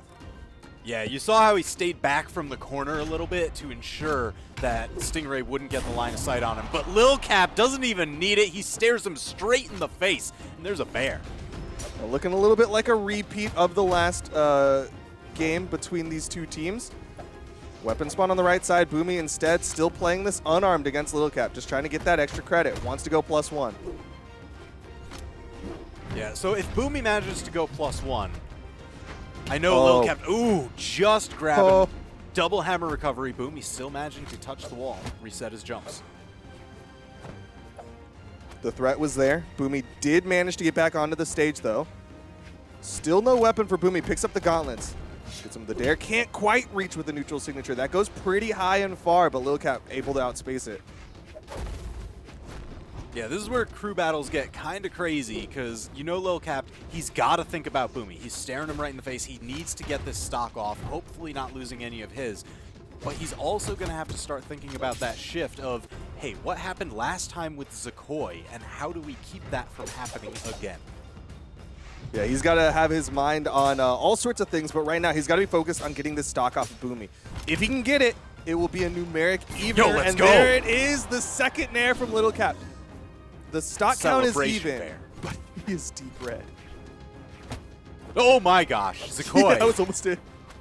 Put just enough of a gap there for Lil Capped to dodge out. Thanking his lucky stars. Good down sig in a launch. Gosh. That was like probably the farthest distance he could have gone, still survive. Neutral sig and Zacoi is going to put his team in a slight lead. Yeah, it is almost that full stock lead too, so Lil Capped has his work cut out for him. But man, Zacoi ran through 5 stocks last set. Zacoi definitely popped off in the last set, but there is a real possibility of seeing Wrench depending on how this plays out. Zacoi already building up some good damage on a Lil Capped. I believe in Lil Capped. I mean, he's been a competitor for such a long time, going against so many varied opponents, that he can definitely adapt to a little bit of this unexpected Sentinel Zacoi. Yeah, I gotta say, in terms of like fan favoritism, I think they lean towards Lil Capped just a little bit, but man, Zacoi looking good. Ooh, getting around that down signature, doing work. Zacoi knowing when you're just going to try and play footsies on the ground. Dashing around each other. Zacoi tried to space for that side air. Lil Capped with a nice punish. D-Light side air, but still the lead in favor of the Midwest.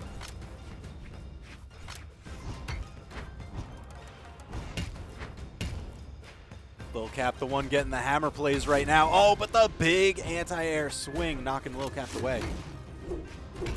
Damn! Side air.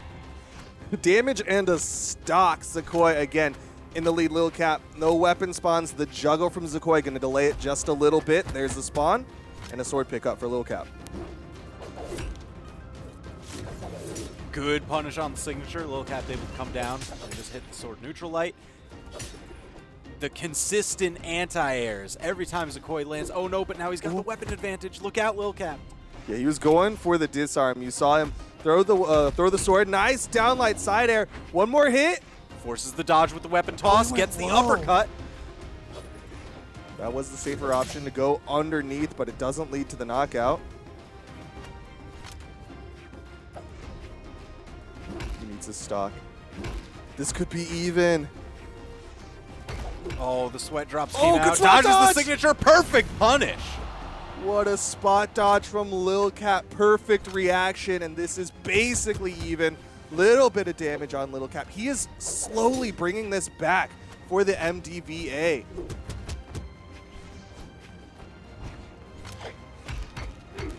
Getting the damage with the hammer here. Zacoi trying to play a little bit more range just because he needs those explosive bursts with the guitars. Hammer has a much longer attack range than those tiny blades. Just a slight range difference, but a neutralite into the recovery will take Lil Capped out, and it is now on ImLlama versus the 4 stocks of the Midwest. All right, so we're looking for those explosive bursts Wilson was talking about with ImLlama. Thatch, definitely a glass cannon type character. He's low on the defense, but everything else, the strength, the dexterity, the speed, all through the roof. We saw him do some amazing work with the cannonballs last time, but man, Zacoi, he is so ready for that D-Light gravity cancel side stick. Like, that is just raw matchup knowledge. Most people don't know that you can do that with Thatch.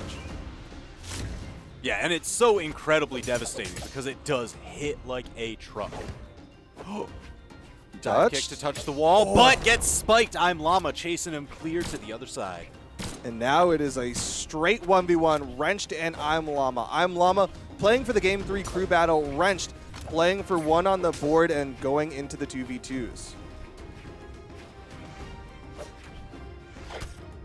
So Wrenched, you see him warming up, trying to get those dashes going, just keeping his position a little bit unclear for ImLlama, not wanting to get caught. Oh, big dodge punish and a stock wrench. That was beautiful. He has a very minimal warm-up time there. That is a very nice engine car. I don't know enough about cars for this analogy to be solid, but either way, Wrenched popping off onto ImLlama, already shoving him off stage, already has the stock advantage and more. Man, he was poised to do it again. Wrenched, oh no! He just mind-gimped. He tried to go underneath the cannonballs, and I don't think he touched the wall there, so instead fell to his death on that one. Stock is even again. Man, you know, I mean, this is why Demon Island does suit Thatch really well. That's a good pick for them. Just kind of seeing, hey, Thatch's cannonballs with ImLlama can just cover the entire wall. Just dodging them is going to be incredibly difficult. Definitely a challenge. All right, missing the side air. Good spot dodge from ImLlama.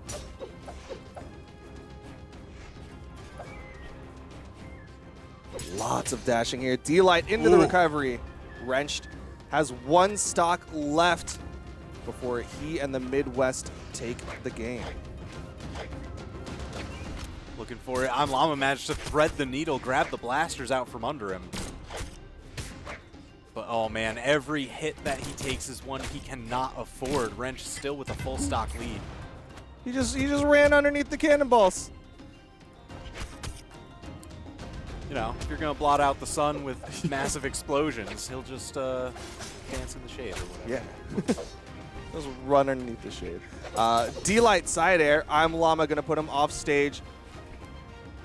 Head start opportunity. Nice side air again. Wrench does reset his jumps with all these wall touches, but still the damage is adding up.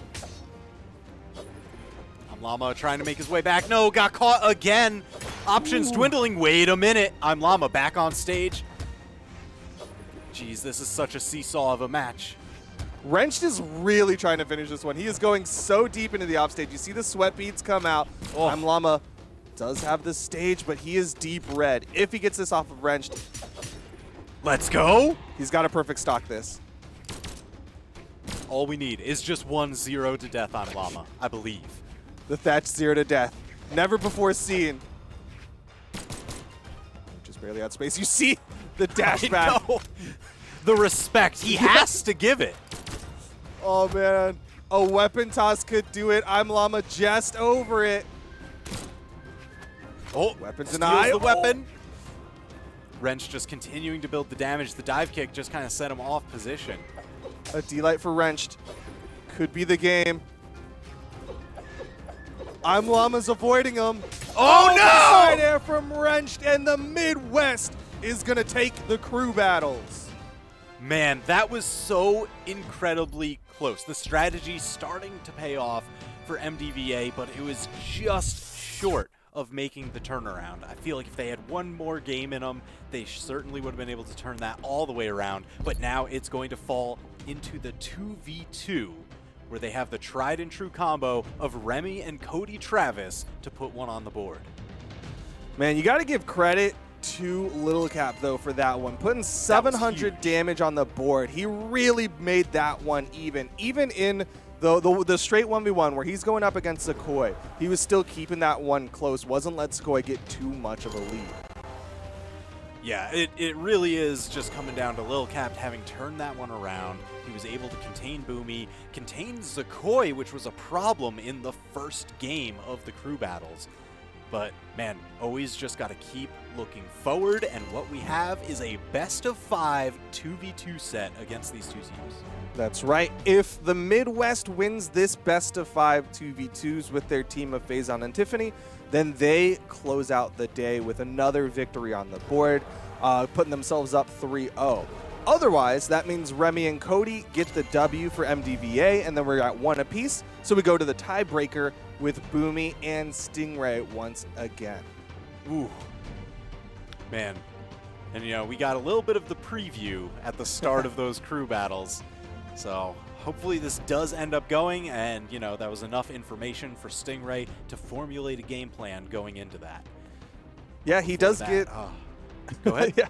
I was gonna say, he does get this next best-of-5 to sit there and think about what the best option to put in against Boomie is going to be. But at the same time, Boomie does also have this best-of-5 to think and go, you know what, I kind of beat Stingray, I'm fine. But maybe something he can pick away. Either way, we're going into the 2v2s. It's going to be Remmy and Cody Travis versus Phazon and Tiffany. All right, so this is kind of crazy because, you know, I feel like I've seen Phazon definitely play doubles with both of his opponents here. Because Phazon Remmy, Phazon Cody Travis. This is going to be interesting. They've got some information. Hey, I know your tendencies. We used to be training partners.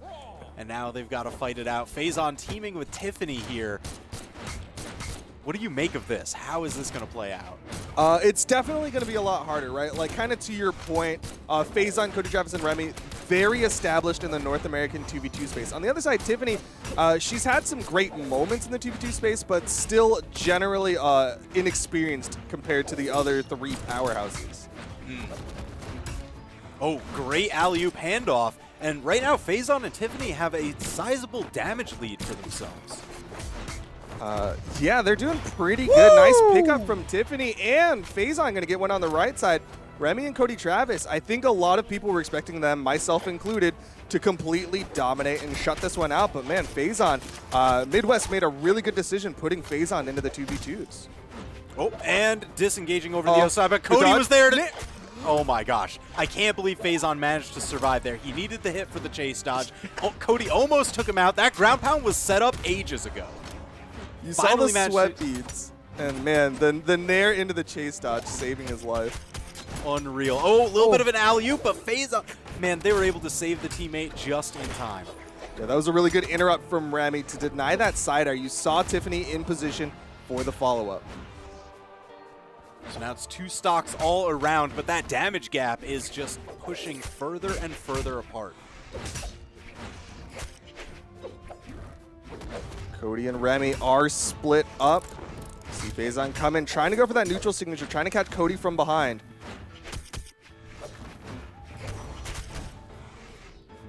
Phazon rotating over, keeps Cody Travis wide, gives a little bit of pressure relief for Tiffany to get back down to the ground. Yeah, just opening up that sandwich that was all around Tiffany. Right now, Phazon disarmed, picks up a spear. Lots of people in the red here. Phazon's going to hit the side air, but the side sig from Remmy hits a little harder. Phazon keeping that stock tied up, though, by taking out Remmy. Yeah, I mean, that was big. That actually tied up the stocks and started cutting the damage lead significantly. Now that they have Tiffany down on her final stock, that's going to be a prime target to fully claim this game. Oh, but a nice neutral signature from Phazon will put Cody Travis down in the final stocks here. Right now, Remmy and Cody Travis have got to be thinking about how they can take out Tiffany safely. If they can do that, they got the 1v2 possibility. See Tiffany playing a bit more of the support role, recognizing her own damage and stock count. So it's going to be a little bit of a hit and run style. The landing was caught. Tiffany touching the wall, but Remmy there down to spike. And look, Cody rotating over again, managing to dodge right through. Good dodge from Tiffany, keeps herself alive, but they put some good damage out onto Phazon. Remmy's gonna get taken out by Tiffany. It's just a 1v1. Two former 2v2 partners now forced to play against each other. Oh, Cody man. versus Phazon. And it all comes down to one stock. What a way to open this up.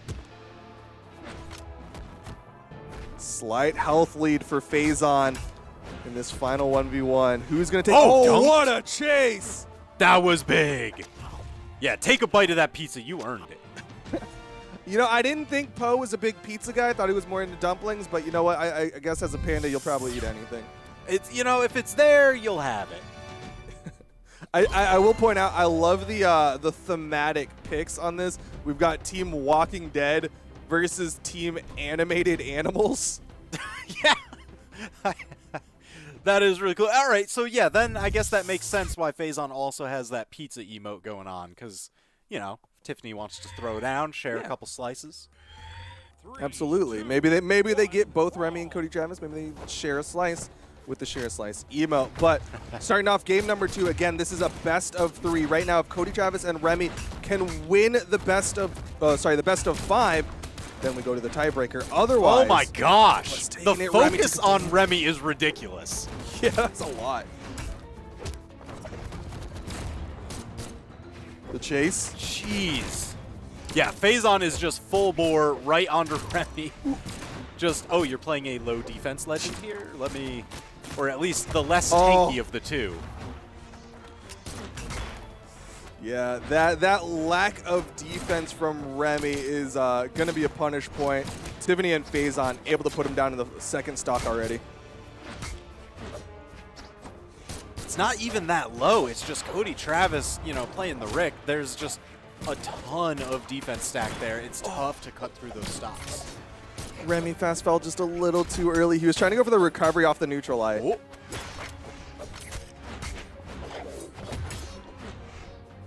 They want this stock off of Phazon. Again, these recoveries, man. He is living, but finally the recoveries are going to take out that stock off of Phazon. Slight stock advantage to Remmy and Cody Travis. Yeah, they're already building the damage onto Tiffany. There's the interrupt, but look at that. Tiffany coming in right from behind. That Qatar recovery tying up the stocks, but for how long? Interesting follow-up attempt from Tiffany there. She went for the weapon toss off the side air from Phazon. I guess just wasn't in position for the GCN sig. You're going to see Tiffany rotate around a lot more with these axe attacks than you normally would. Oh, but a perfect handoff cuts her down to her final stock. Remmy not too far behind Tiffany, though. Deep red. Could see Remmy fall into final stock soon as well. Cody Travis is chunking, though. Yeah, that was a massive amount of damage. Tiffany already into the orange. Jeez, 4 stocks to 3. What reactions? MDVA with the advantage. Oh! Tiffany is out of there, and now she has got to sit and watch as Phazon tries to 1v2. Nice pickup for Phazon. Will give him some hope in this 1v2, but the neutral light from Cody launches Phazon. Ooh. Oh, but sniped out too far. Axe right on point. Just right down the line that Phazon was going on. 3 stocks left for Team MDVA versus Phazon on the 1. Nice. Oh, man. Clears a little bit of a power play on Remmy. This is exactly what Phazon needs. Keep them split and then take out Remmy. He's the only one with 1 stock on the team. That's where he needs to find purchase. We did see Phazon win the 1v1 against Cody Travis earlier. Of course, much different situation if Phazon gets the stock off of Remmy, and it's not even a free stock. Like, he is in the orange. He's going to have to put some work to get this stock off of Remmy. Oh my gosh, Remmy just playing the perfect spacing, and Cody Travis covering the wall. That ties this setup 1-1 in a best-of-5. The Walker hands tickling the toes of Phazon, and like you said, tying it up. Now we're in essentially a best-of-3 between Cody Travis and Remmy because the first 2 games are tied up. It's even. They don't matter anymore.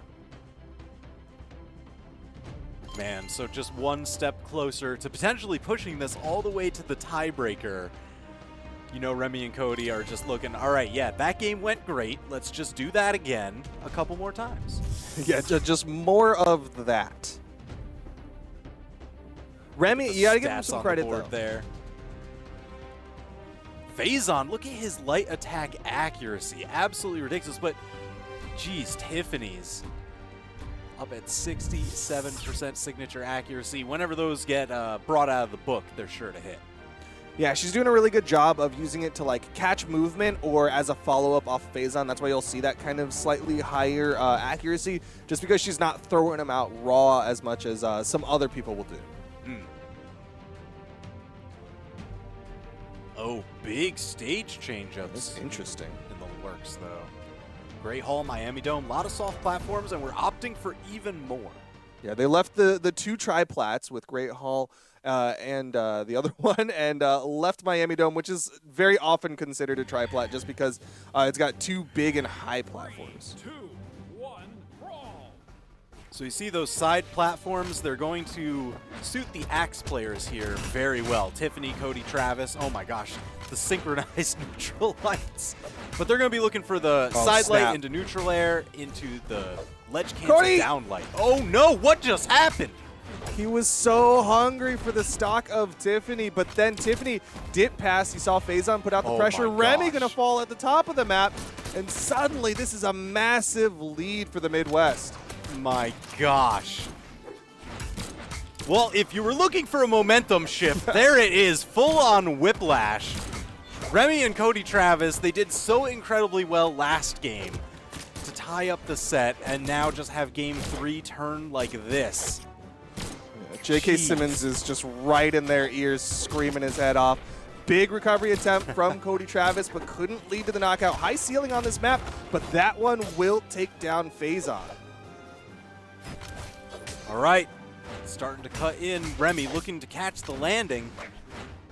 Oh no, quick for the turnaround. They're trying to get a 2v1 combo. If they can actually pull one off, that's where you get the massive split. Momentary power play against Phazon. Yeah, they didn't really get the full team combo, but it was still enough to put the threat out onto Tiffany so that they could maintain that damage build. Tiffany joining everyone else in the second stocks, but has taken no damage yet. Nice falling side air onto Remmy. Oh, Cody taking Tiffany up into the sky, scores the knockout again, shifting this power play. Cody is dominating. Nice pickup from Remmy with that recovery. Yo, damage. Oh, Phazon falling on the right danger. side. They were like, yeah, you struggle on the wall right there. We'll take care of your teammate. You play in that quicksand for a little bit. We're gonna be over here. Nice recovery from Remmy, but again, the high ceiling of Great Hall keeping Tiffany alive. Man, and off of this ground control, just juggles and anti-airs, closing that damage gap. Team MDVA now taking the stock lead. Oh, this is huge. This is absolutely huge. The turnaround. What a shift from the initial start of this one. Cody Travis and Remmy now in the 1v2. Looks like they don't have a prepared team combo, but do they really need one at this point? Yeah, it was a little rough out of position, you know, all the way up on that top soft platform. Ooh, Tiffany trying to fight her way back. Almost takes out Remmy. Would have been nice. Would have just had to do the 1v1 against Cody Travis. Sidelight in there, not really going to lead to a knockout. Big side air attempt, or opportunity, sorry, for Tiffany. But she gets disarmed. Here's the chance. Ah, Remmy cutting it short. Putting another one on the board, despite how that game started. Remmy and Cody Travis turning it around with their ground control to put them up 2-1 in the 2v2. Yeah, y'all should definitely get off that screen quick because Phazon did not put out those good numbers. Phazon's going to have to make an adjustment on this one. Because Tiffany did well. Tiffany was really putting out those numbers. You even saw in the 1v2, Tiffany was showing some good stuff. But if Phazon can bring up those numbers just a little bit, might see something good. And that's why they're making the swaps on the character picks. I see Phazon going over to Stevani. Tiffany on to Bryn. On the other side, still sticking with the picks, Michonne and Rick coming out from Remmy and Cody Travis. Tiffany could have had Barbara, but Barbara. nobody. There's literally 0 places. I know because I have tried to figure out how to properly pronounce. Is it Barbara the Barbarian or is it Barbara? Nobody knows. Nobody. I like the She first could've one, been that. so that's going to be my headcanon for now. Yeah. But we're going to Shipwreck Falls, where there's an actual cannon sitting in the background. Yeah, unfortunately can't shoot it on the map. But either way, Cody Travis and Remmy gonna try to shoot Phazon and Tiffany out of this one. Tiffany gets launched high into the sky, but still able to make it back down safely. Nice side sig. Saw the stars come out. Remmy going for the save there. You saw him go underneath Cody Travis in the offstage. Yo, Remmy has Tiffany. to save. Remmy going for the save, gets the hit, launches Cody high. Now Remmy trying to make his way back. Tiffany covering the ground twice now. Big damage, big knockouts. Yeah, really good coverage coming out from Tiffany and Phazon. Big recovery, almost finishes off Remmy as well. You know, you see an opening like that, and you're just like, wow, Phazon and Tiffany gotta have this on lock. But remember how the last game started with like Exactly a 20-second double knockout. They had an even better start in the last one, and Remmy and Cody Travis were able to lock it down. Recovery pickup from Remmy will lead to the knockout on Tiffany, keeping that stock count even as the side sig puts Phazon into the offstage, but a nice pickup from Tiffany. Momentary power play, Phazon getting some damage onto Cody Travis. Nothing significant, but it all adds up. Little by little. Oh, nice. Caught them both?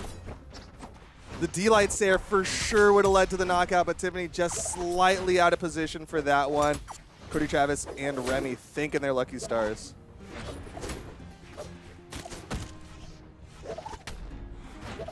Oh, wow. Tiffany with the double recovery juggle, putting Remmy onto his final stock just like a minute and 40 seconds in. That's fast. Finally, Phazon losing his first stock to Cody Travis on the sider. Cody Travis, deep red, gonna lose his stock. This is 4 stocks to 2 stocks, and Tiffany's dominating.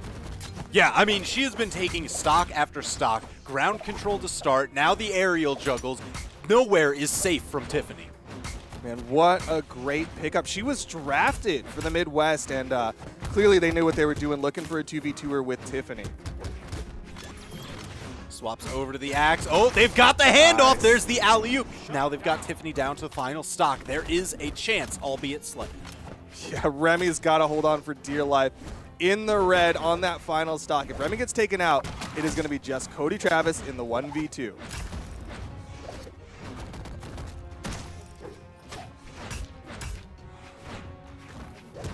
Man, the damage building. Tiffany trying to find a way back down to ground.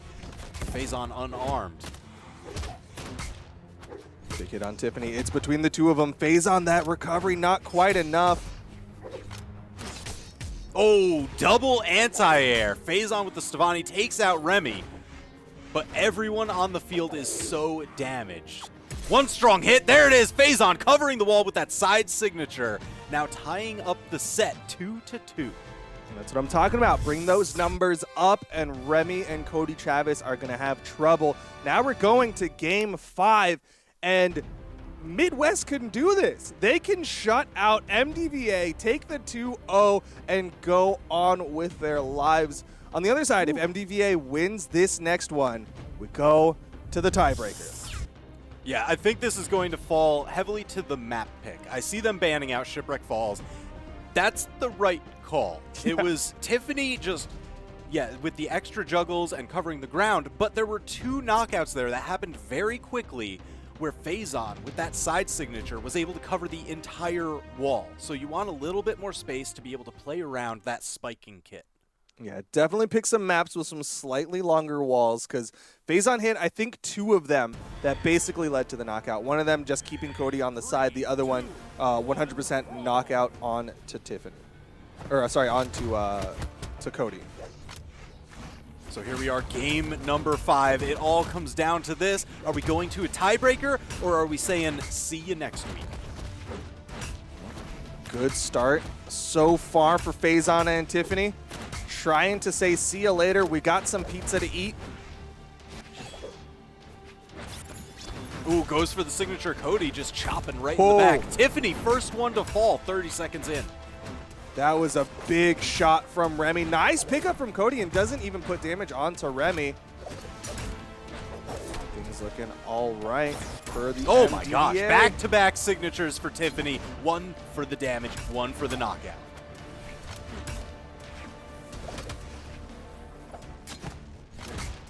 Tried to spot dodge the ground pound.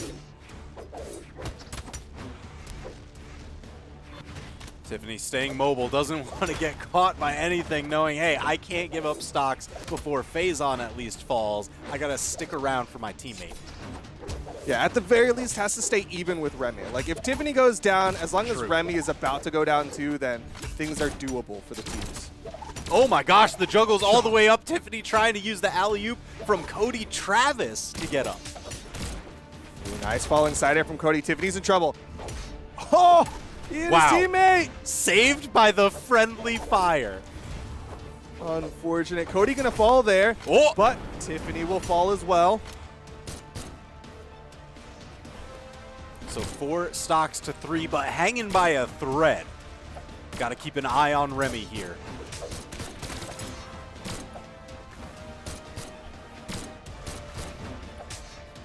Remmy picking his spots so carefully.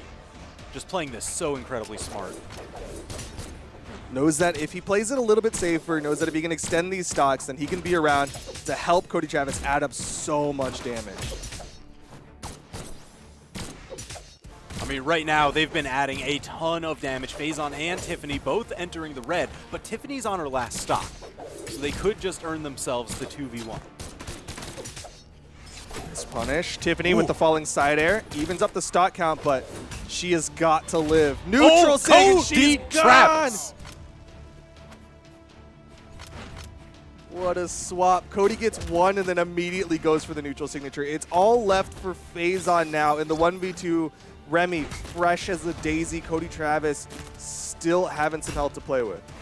Yeah, this is probably the roughest that you could get in a 1v2. Just because you're not poised to knock out really either of them. They're still either going to have another stock or a lot to cut through. Man, oh, wait a minute! Great save by Cody Travis. The pressure relief. Remmy staying away, not letting get Phazon with the chase dodge. Unbelievable. They secure the victory 3-2. We're going to a tiebreaker. Cody Travis and Remmy earning the tiebreaker for Team MDVA. So now it is on the back of Stingray.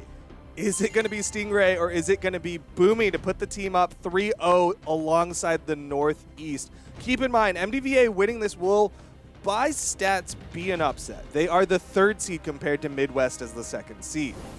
Man, so we've got the team that was undefeated in crew battles, stays undefeated in crew battles. The team that was undefeated in 2v2 stays undefeated in 2v2. And now we're just pitching it all right on Boomy versus Stingray. Look, I laid out the skeleton. I didn't say how it was going to be fleshed out, and I am loving the meat that was put on these bones. Now it is the tiebreaker between Boomy and Stingray, and they are so ready to get into it. Like, they were banning out maps before replays were done. Man. All right, so we've got Small Brawlhaven, Demon Island, and Apocalypse. Jeez, and we're going to Apocalypse, the most stable and neutral of the 3. Yeah, a little bit of something for everyone on Apocalypse. Boomy versus Stingray. Stingray, again, sticking with this Ragnir. Didn't do too hot in the crew battles against Boomy. We saw Boomy able to go up 2 stocks over Stingray, but we'll see how well that works out here. In the 1v1s, it is a best of 3. Yeah, this is going to determine the fate of Team Midwest versus Team MDVA. He just pouring some salt mid-match, and he didn't even go for the jump off or anything. Like, that's just Boomy being dirty. Oh yeah, he's just like, don't worry, this will be fine. I can sneak these in wherever. He is behind in the damage department, though. Goes for the neutral signature. Ooh. Stingray with the punish. Yeah, you see Stingray now getting underneath that neutral signature. Boomi used it a ton during the crew battle to score knockouts every time that Stingray would go for aerial escapes, and now Stingray getting under it, that's telling. Yeah, but keep in mind, Boomi kind of uses that as a priming tool as well. Like, he'll start throwing out some different signatures to punish the fact that now you're going to start going down off the hit. And that's where Cannon gets its real long runway strings. Oh, but the Spitfire almost taking out Boomi. Yeah, that was a nice Stingray angle. brought the damage back. The slap, the weapon toss forces the dodge. Stingray with the corner guard. Weapon spawn on the left side. Boomi has a soft platform to move to, but opts to go down with a neutral air, get him a safe landing. Cap with the neutral light. That's the first stock. Man, Stingray still incredibly damaged. Boomi has a chance to even this up immediately. Likely looking for a D-Light here. Stingray with some nice neutral lights. Oh, outspaced. Toss going for the neutral six. Stingray able to avoid it. Boomi not finding his knockout tools that he was hitting so consistently in the crew battles. Oh my god, again with these axe neutral lights. Stingray catching Boomi during the approaches, during the landings. It's piling on that damage gap. He can't finish the stock of the Ragnir. Finally hits the recovery. Boomi is going to lead to the knockout, that mithril armor of the dragon, and Boomi can't pick up his gauntlets. So Stingray now with the weapon advantage. Oh, even chunks Boomi wide. Leaving the weapon there as a little bit of a bait, and he definitely prefers the axe here. Yeah, I mean, like you said, those neutral lights from Stingray are paying dividends. Went to Costco, bought them in bulk, and he is just hitting them. Nice two-piece. Stingray looking healthy. Oh, Boomi getting a decent read, continuing the damage. Ah, but stock falling. Stingray, you know, for as wild as this looked in the crew battle, where it would be like, all right, yeah, sure, Boomi looks like he's going to win this matchup. Oh! Stingray? This is a whole new Stingray here. What a spot dodge from Stingray inside the signature. Able to punish as well. Yeah, like you said, Stingray, he's leveling up. He took the time. He was like, team, I need y'all to take this to game 5. So I have all the time to rewatch our crew battle and study up against Boomi. And it looks like he studied well. He's got all the answers. My gosh. It's that 10-minute cram school. Went to Kumon. Going back to the wall, fights his way back through the ground pound again and again. Good movement from Stingray. He is avoiding the knockout tools of Boomi, and he's getting such great extension. This is a best of 3. Boomi finally hits the down sig, but he's got a perfect stock this. He needs to get the big read to bring himself back into this one. So severe advantage for Stingray here. He's poised to put one on the board. Oh! The Spitfire does it. That's up 1 in this best of 3.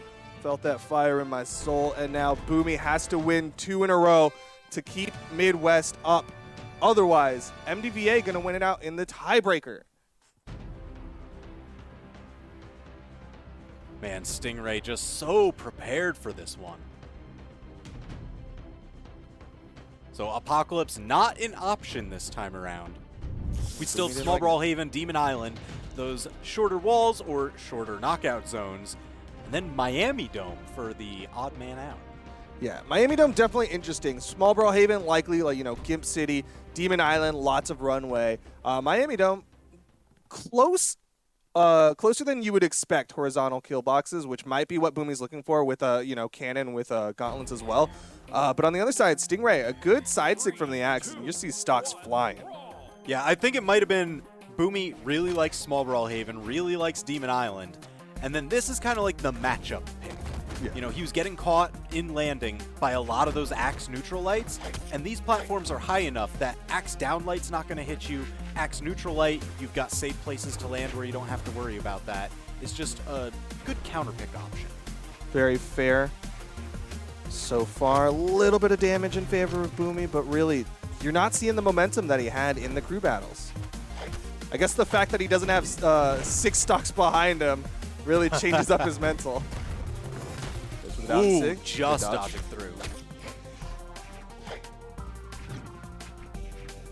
Yeah, so that's the other thing. Boomi, definitely one of the best in the business at the ledge cancel dashes. Wait a minute. So we're going to see him use those platforms for a lot more movement than most players would. Yeah, there you're seeing that ledge cancel dash. You saw that kind of cloud burst on the soft platform. That quick burst of movement from Boomi. But Stingray's added up the damage. This is even. Oh, no. Again, those neutral lights. Oh! And the axe toss. Stingray up again. And, I mean, listen, they're on set point right now. The upset potential is real. Stingray versus Boomi. Stingray is 2 stocks away from upsetting the 2nd seed of the Pro Series. Oh, Nice. the extra uppercut. Keeping this nice and even.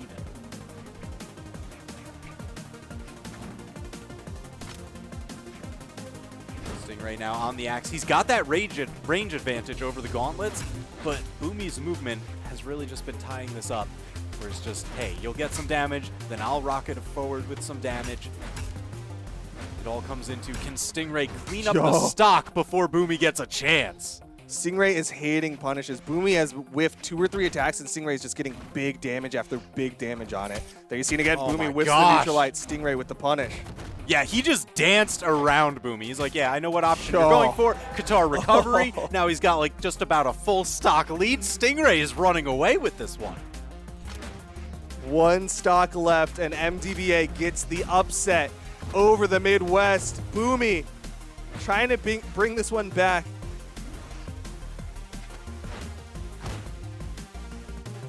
Cannon in hand. Oh. Again, man, Stingray is so locked into Boomi's mindset. There are so many signatures once again that he's just getting around and punishing perfectly. It's like, how dare you take the chance to knock me out? I'm just going to make you pay for it. That hustle. He went into the crew battles like, I'll fall for your options. I'll make you think I like getting hit by the neutral signatures so that when we go to the tiebreaker, it's GG's auto win tiebreaker. Right now, he's in the red. Boomi, though, is taking quite a bit of damage here. We've seen him play a little bit safer. Uppercut. Boomi still needs to take down a stock of Stingray before even looking at tying this up. That's the recovery. Oh, that's going to be a punish, but it's just a side light. Another recovery. Final stocks here. Game 2. Boomi needs this. Yeah, you see him opting for the gauntlets. He wants those big combo and string plays. He knows he needs a lot of damage very quickly if he's got a shot at going to a game 3. Punished. There's the weapon spawn for Stingray. Immediate neutral light. That gave him the corner guard. Still a little bit of stage advantage. Oh, Boomi going for the damage. Gets the dunk. Oh, he missed the dare.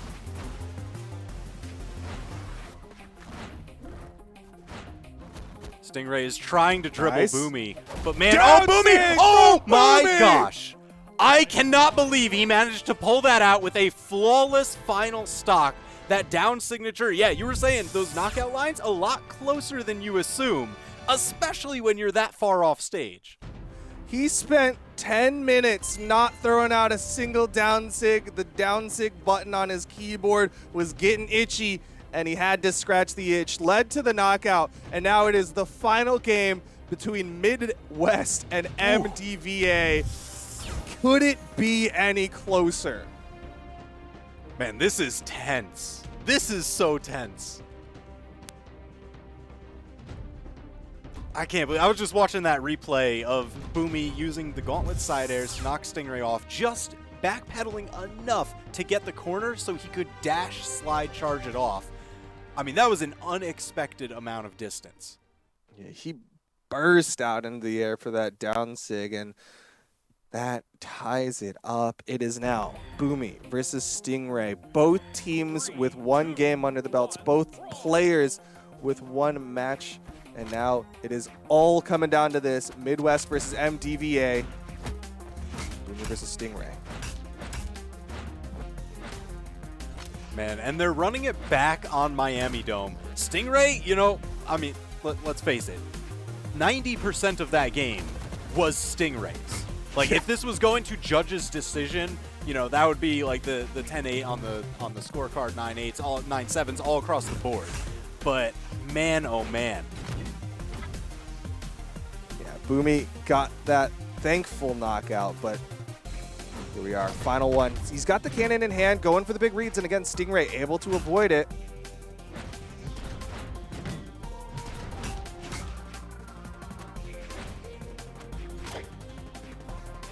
Stingray with the weapon advantage, pushing a slight damage lead and the knockout. Neutral Light into recovery, swapping over to the axe.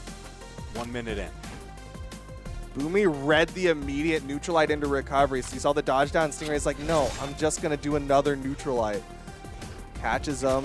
Boomi not able to get the knockout with that side stick. He needed that. You saw how badly he wanted it.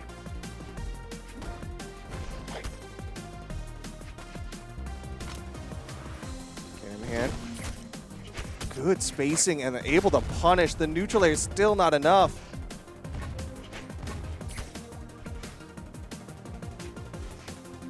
Stingray jockeying for position here. He wants some way to get in, you know, those dash side lights. There it is, just poking Boomi a little bit, but Boomi is looking for the hard-hitting option. Downlight neutral air, tying up the stocks, but once again, Stingray with a healthy damage lead.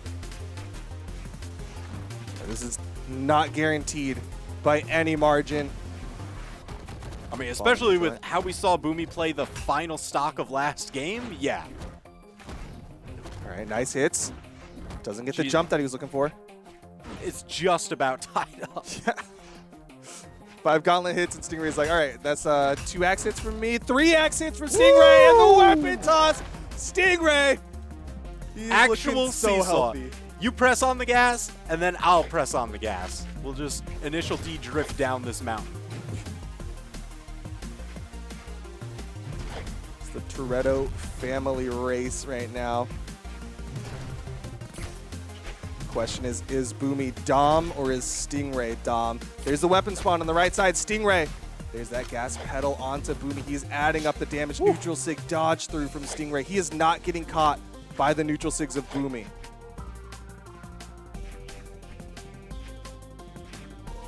Again, you'll see this. They jockey for position because they both have weapons that can capitalize one hit into multiple.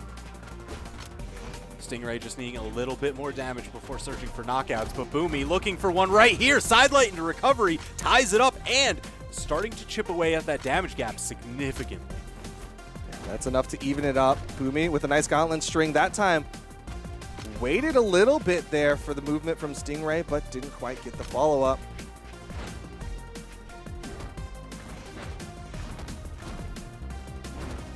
Oh, man. Hits. Yeah, Boomi just interrupting Stingray every chance he gets. Oh, punish. So neck and neck. This is the final game of the tiebreaker. And it's damage even. Uh-oh! Boomi in trouble off the side.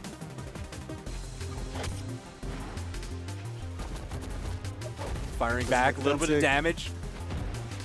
Doesn't hit the down sig. Oh Boomi my gosh, we're in the sky. territory. Next hit could just knock out. Who's it gonna be? Boomi going for the down sig, or he went for the side sig. Missed the Sayer. Boomi tries to punch with a nair. Wow, that was a cool option, but it didn't quite work. There's a weapon spawn. Boomi with a neutral heavy. Oh my gosh. Not enough. The side slap, just enough. Team MDVA clutching it out over Team Midwest in the tiebreaker. Stingray, unbelievable. What an upset. MDVA versus Midwest. You saw how badly Boomi beat Stingray in crew battles, and it was all for nothing as Stingray took that knowledge, learned from it, and applied it into beating Boomi in the 1v1 tiebreaker. MDVA gonna go up over the 2nd seed Midwest. Man, what a roller coaster of a set. Look at that light attack accuracy, 51% for Stingray. You're comfortable at home, but you got to imagine there's a lot of people watching. That's got to affect how you play, right? Well, here we go. The battle is, oh my goodness, the battle's about to start here. Java versus Cosolix.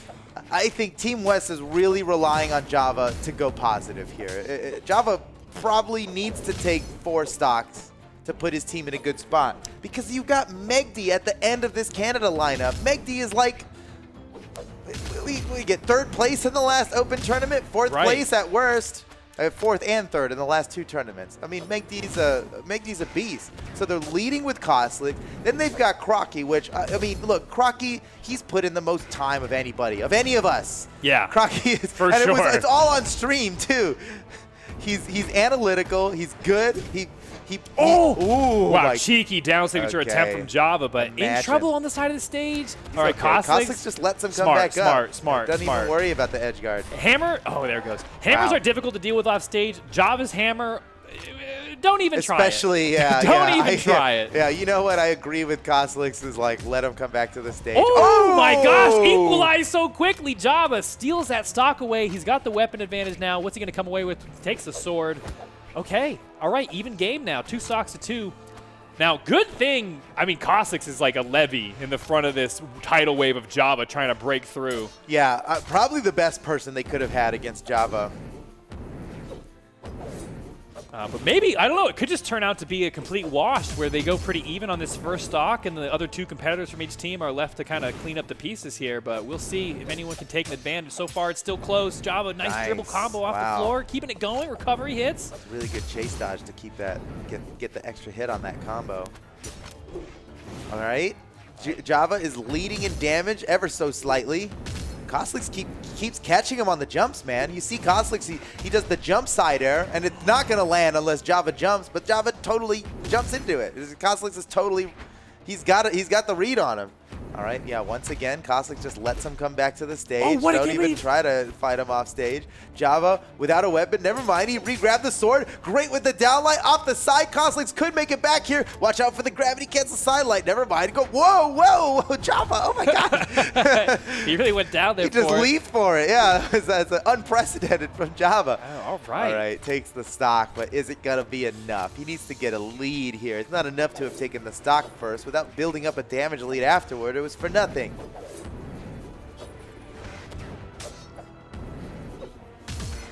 Man, Cosolix has got Java scared to jump, is what it looks like. Yeah, as well There's sometimes where he should be jumping. oh, he's on it on that one. What? Man. Oh my goodness. That's not even a true combo anymore, the side light recovery. It's just quick, and it's catching Java off guard. Yeah, well, Cosolix, I mean, you are right, though. Like, Java's like, should I jump? Should I dodge? Like, what should I do in response to this? It is tough to get, look, there's not a lot of Lance players in this whole series. In the whole world. And Cosolix is the best Lance in the world. We have statistics to prove it. It's not an opinion. He is the greatest Lance player in the world. And as a competitor, when you're fighting Cosolix, you know, to some degree, it's a different game. You got to understand things a little differently. You need to be ready for this matchup in particular. And as good as Java is at taking out kings, we've called him the King Slayer before, right? It was one thing to take out, you know, another cannon or another gauntlets.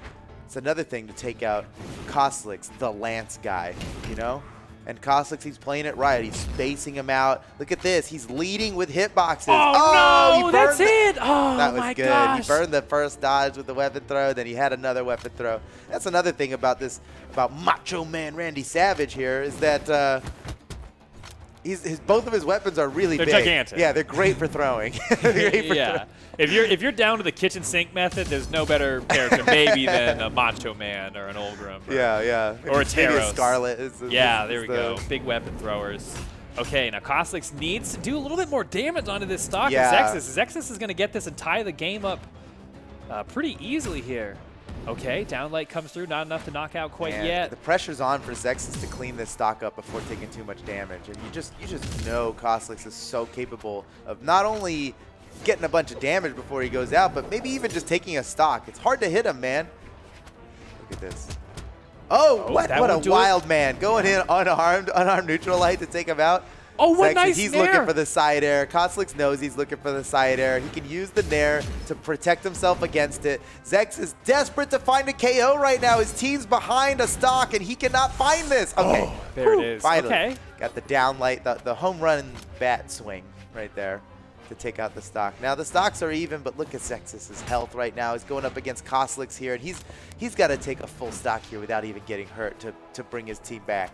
And Crockie can clean this up. He's been training for this day. He could definitely just clean this up. Let's see what happens.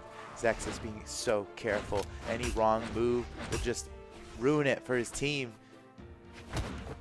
You want to keep the lead. There it is. Whoa, Nice okay. downlight recovery, That Crockie. that was like right on the edge. It was about as far as you could be before down. Optimal. Optimal kill range there. Oh, nice. I What? love the ground pound follow-up off the I sideline. rarely Yeah. see that. You know, It's so good, The though. nair is true. Yeah. The ground pound, I don't think is true off of side light, but it's it's spicy. definitely more damage, and it would spike if you were off the side. Yeah. So, yeah, pretty good move. I mean, he knows what he's doing. You know, this is Crockie we're talking about. You've seen him on stream. Twitch.tv/KoalaCrockie. This is an interesting matchup because both Crockie and Zexis, I think, are the two best to watch. Like, if you like watching like high-level Brawlhalla content, they're the right. two best at like For the same analyzing reason. Yeah. analyzing the Yeah. situation as it's happening Yeah. live. Like, they're such analytical players. They know all the different scenarios that they could be in, and like You'll what their learn responses something are. watching Oh, for either sure. of these guys, Yeah. and it's only fitting that they're fighting each other right now with the way that they are very similar on stream in that fashion. They're analytical. They're, oh, all right, he's doing this, so I should have done this, and oh, okay, he did that, Yeah. so my answer would have been this and that, and they talk about it live, kind of while they're fighting Right. too. It's insane, 'cause you it's think, like- interesting that they'd have to fight each other. You're like, now. oh, obviously they pre-recorded the matches and now they're doing commentary over it. No, No, it's like no. live. It's so well done. It seems like it. Okay, Zexis gets the first stock actually from Crockie. He equalized the stocks with that. He's behind a good bit of damage here at But- orange health while Crockie's coming in fresh, Yeah. but he might be able to turn this around for Team West. Yeah, he did come in the worst position, so he had to gain some ground, which I think he might have done there. Oh, and now that they're on the same stocks, this is the comeback stock. Anytime you're tied and you're down in damage, that's the comeback stock. Yeah, it's like you get like a passive buff, even though Yeah. not really, but mentally I feel like it exists. It's real. You're playing from behind. Well, when you're playing from behind, it just seems to work better. oh man, Crockie really going for. I love these. He's triggering the ground pound on the way up, so he still has upward momentum, and then he falls down with it. Zexis is really damaged right now, man. Anything could take him out. He's got to be careful. Oh, just barely catches the edge of that spear hitbox for the throw. Crockie trying to lead with the weapon Crockie throws are He's all famous. about the throws, Yeah. dude. He is he's just trying to pop Zexis up Yeah. with a weapon throw so he can just kill him with an uppercut. Kill him with a recovery. Oh, nice The Zeus throw! Oh! Zeus throw in the down air! Wait a What, second. dude? Somebody's That- watching the EU. That's a Zeus throw in NA, though? Oh my gosh, I hardly. thought Zeus throw was literally just a couple people in Europe. I didn't know it was possible for an NA player to land a Zeus throw like that. But Crockie, of course Crockie's breaking the barriers between regions.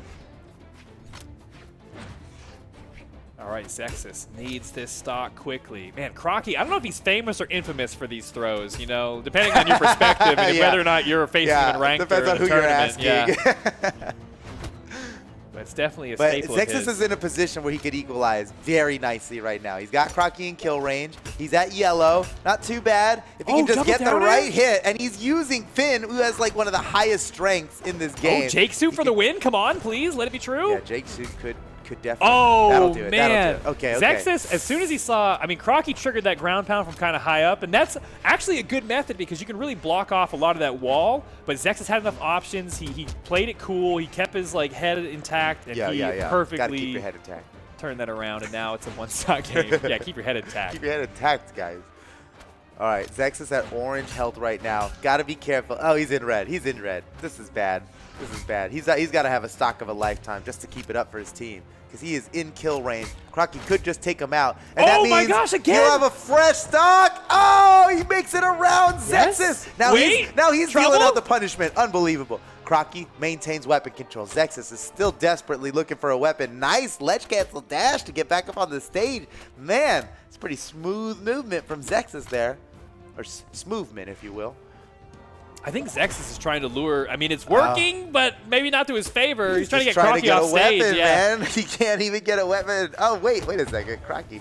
I don't think he meant to throw that weapon off the stage. Now Zexis has got a weapon. Crockie's got nothing. Look, Zexis' opportunity to tie things up for his team right now. He's already dealt a good amount of damage. Even if he were to die now, at least he's gotten Crockie down to orange before he left. But, you know, how much better would it be if he just took a whole stock? He's in kill range. Zexis will die to, like, a whisper that's a little too loud, you know? I know, but no, again. Wait a second. Zeus throws from Crockie and the down air to finish him off. Nice pogo. Crockie taking out the second member of Team West. Team West coming back into this. Yeah, that was 3 edge guards we saw execute in the same exact way. The Zeus throw off the corner, then quick down air to follow up, whether it's spear or axe. Crockie can do it with both. Nice. Dude, you see Wubz just sitting there looking for that bow down light, because that's going to true combo into the recovery. That's what he really needs. Well, so far, no! Yes! Just 1 damage! He did it. Just 1 damage. That's what Crockie was relegated to, doing 1 damage on Wubz.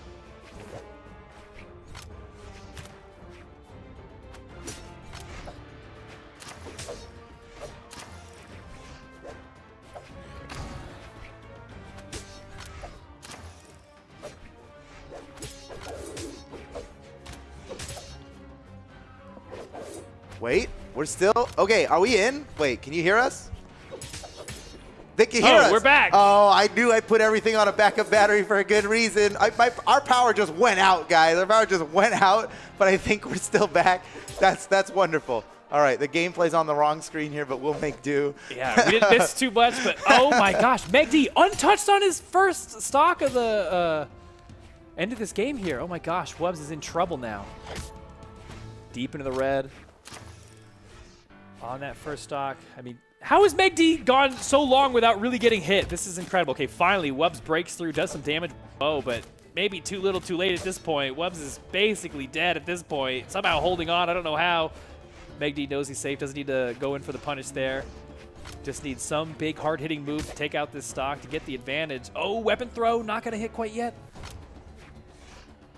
Wubz is so damaged right now. After such a great stock against Crockie, he's got to take something off of megD before going down here. We need more damage than this. megD's only in yellow. But megD, just one of the most consistent players, has been placing so well in open tournaments lately. Yeah, 1v1s especially. Yeah. megD is like really prepared for this moment here.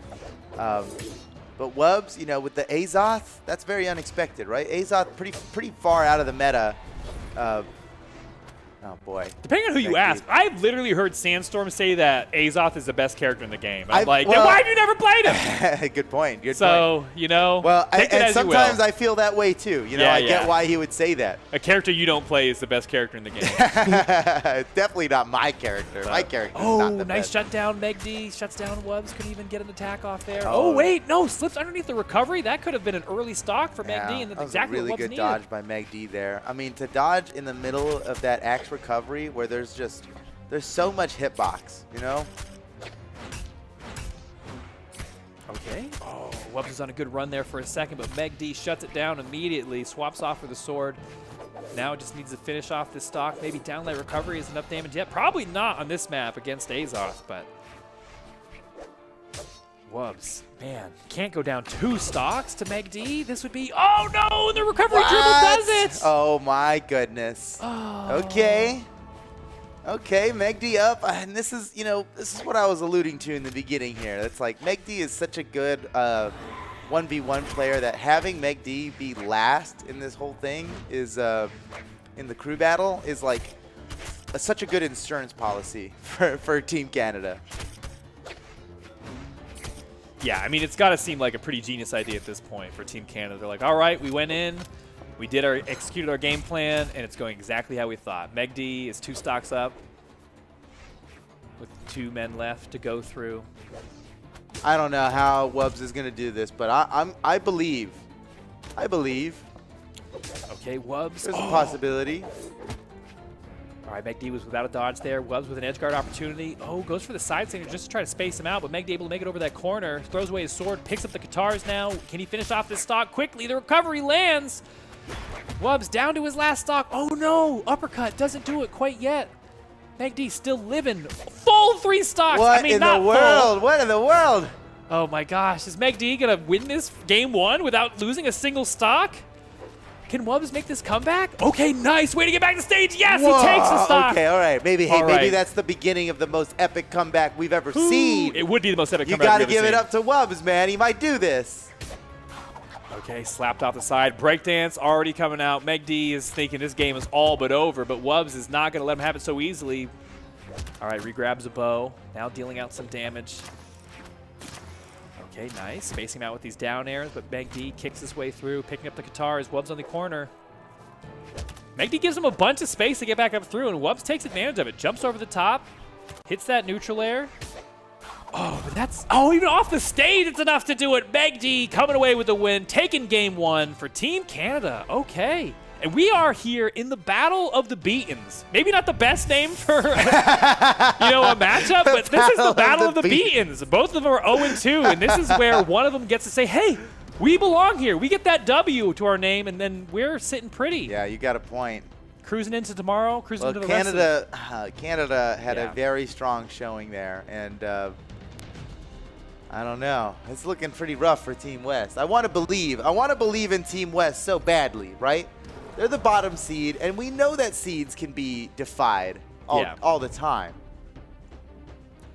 Yeah, it does happen all the time, but maybe less Yeah, you often never- than it does yeah, happen. You never know. So this would be a special moment. All right, for Team West to turn this around. All right, we can look at their game stats here. I don't have my glasses on, so I can't read them. But everyone at home. Check out all these stats, though, guys. Look at all these stats. Light attack accuracy. Big thing to know is that Zexis did a lot of damage for Team West there. And wait, that's not us.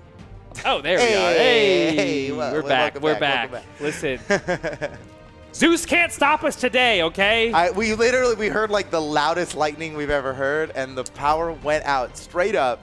Yeah. But I did in preparation of the charity stream yesterday. I put not only the computer on a backup battery, but the modem and router on a backup battery, and that was probably the best power outage we've ever dealt with there on that one. Like, Yeah. even though we lost power, we pretty much got to keep going. There must have been a blip there. Yeah, it was a All of our powerful screens lightning got strike. When it hit, the hair on my leg stood up, like just from physics or whatever. But we survived. We're back. Good. We good. survived. Zeus can't We made stop it. us. Zeus can't Canada stop versus us. West Pro Series stops for no one. Exactly. And we've got a lot left to this set. And man, Canada started it off strong there. Can Team West make this comeback, though? That's what I want to. Dude, I really want to believe in Team West, man. I know that they've got what it takes. It's just going to come down to performing in the match when they need it most. And, you know, in this situation, similar to what we were dealing with earlier against Team Northeast, I think they need a lead going into megD. You know, you can't leave Wubz. I think give Wubz an extra stock or two, man. Just help him out a little bit. Agreed. Against megD. megD's been killing it so hard in tournaments. He's been taking out all the greatest players. And you know, his PR hasn't even caught up to his skill yet. That's how recent his dominance has been. Yeah. You know, we got to watch out for megD. Well, Java, I think last week, I don't have exact numbers on this, but I'm going to say he was averaging 5 stocks per game in the crew battle, right? He was the last man. I'll agree with it was that. about 5 stocks you could count on Java for taking. Like, he almost won an insurmountable comeback. And now that he's the lead guy, he still maybe have to be on the hook for 5 stocks, you know? Yeah. Like, for them to win, that might just be his quota, the 5-stock Java game. So let's see if he can do it. And Cosolix is not going to make it easy, but losing out on the axe, I know he's waiting for that lance. Finds his way to that weapon spawn, picks it up. Okay. So you gotta think that Java. Oh my gosh, no, getting pummeled a bit by the lance there. No, don't get taken off stage. This is another thing is that Cosolix versus Java. It's like, you know, they're front loading with Java, hoping to get an early stock lead against their opponent teams. But then it turns out that Cosolix is maybe the best person on their entire team to be fighting against Java. And there's no way that Team Canada could have known that Java would have been their first pick. This is just the hard reads. For the teams, it's a blind pick every time. They pick all of their team orders without seeing their opponent's team order. Yes! Ground pound into side air. I have True never combo, seen triple combo. That's beautiful. Really that was nice amazing. combo from Lots Java. of damage there. Catches up. Now, Oh! way that does it. Gravity cancel side signature. What a crazy guy Java is. Man, he knew Cosolix was going for that weapon spawn, perfectly placed, taking out the stock. Okay, and then not quite enough yet. I thought it was going to be, but Cosolix still in search of getting this first stock off of Java. Man, Java, like I said, I think he really needs 5 stocks for all 3 of his, you know? I think that's the winning pace he needs to set, and Cosolix, man, might not let that happen. Well, Okay. that makes sense. I mean, It makes sense. he always has been a consistent top-tier player. And you know, and he's playing off meta too, which that makes a big difference, especially in the top tier matches like this. Yeah. These guys have infinity amount of experience fighting against everything. Except Lance, maybe. Except Lance. That's probably the least amount of experience any of these top players have against. Yeah, Cosolix is definitely the Lance ride or die. Where it sits in the meta, Yeah. he does not care. He does not care. It's well, all he about cares, but he'll still use it. Well, right. He doesn't. Yeah, it's not enough to make him switch off of it. Oh, Wow. man, Java was on a bit of a run there. Well, now picks it banking back on up. those side signatures. Ooh. Oh, I love it. Caught out with the dodge. I think that's a good path to victory for Java. Oh, Is get- how did that neutral air come through? Right through the grass. Well, Cosolix, he missed his ground pound. Had he hit over the side with that ground pound, it might not have been so good for Java. There. What? The stop Ooh. underneath the... Okay. Okay. Stomping him with the stop sign. Getting the finisher. Now Java's got a little bit of room to play with here. Look, he's not in kill range yet. Deep orange, now entering red health, but he can afford a couple hits. And this is a great opportunity for Java to build up some damage onto Cosolix so that he can take out his final stock and help out his team, Team West, with a little bit of extra stocks. Look, that's why they drafted Java onto their team. He's supposed to be helping. Oh, man. Okay. Whoa! Nice. The gravity whoa. cancel breakdance, that's a great move to just like put a bunch of hitboxes on the wall to cover it's it. pretty active, you know. The front part swings, and then he breakdances back to the back, and that hits too.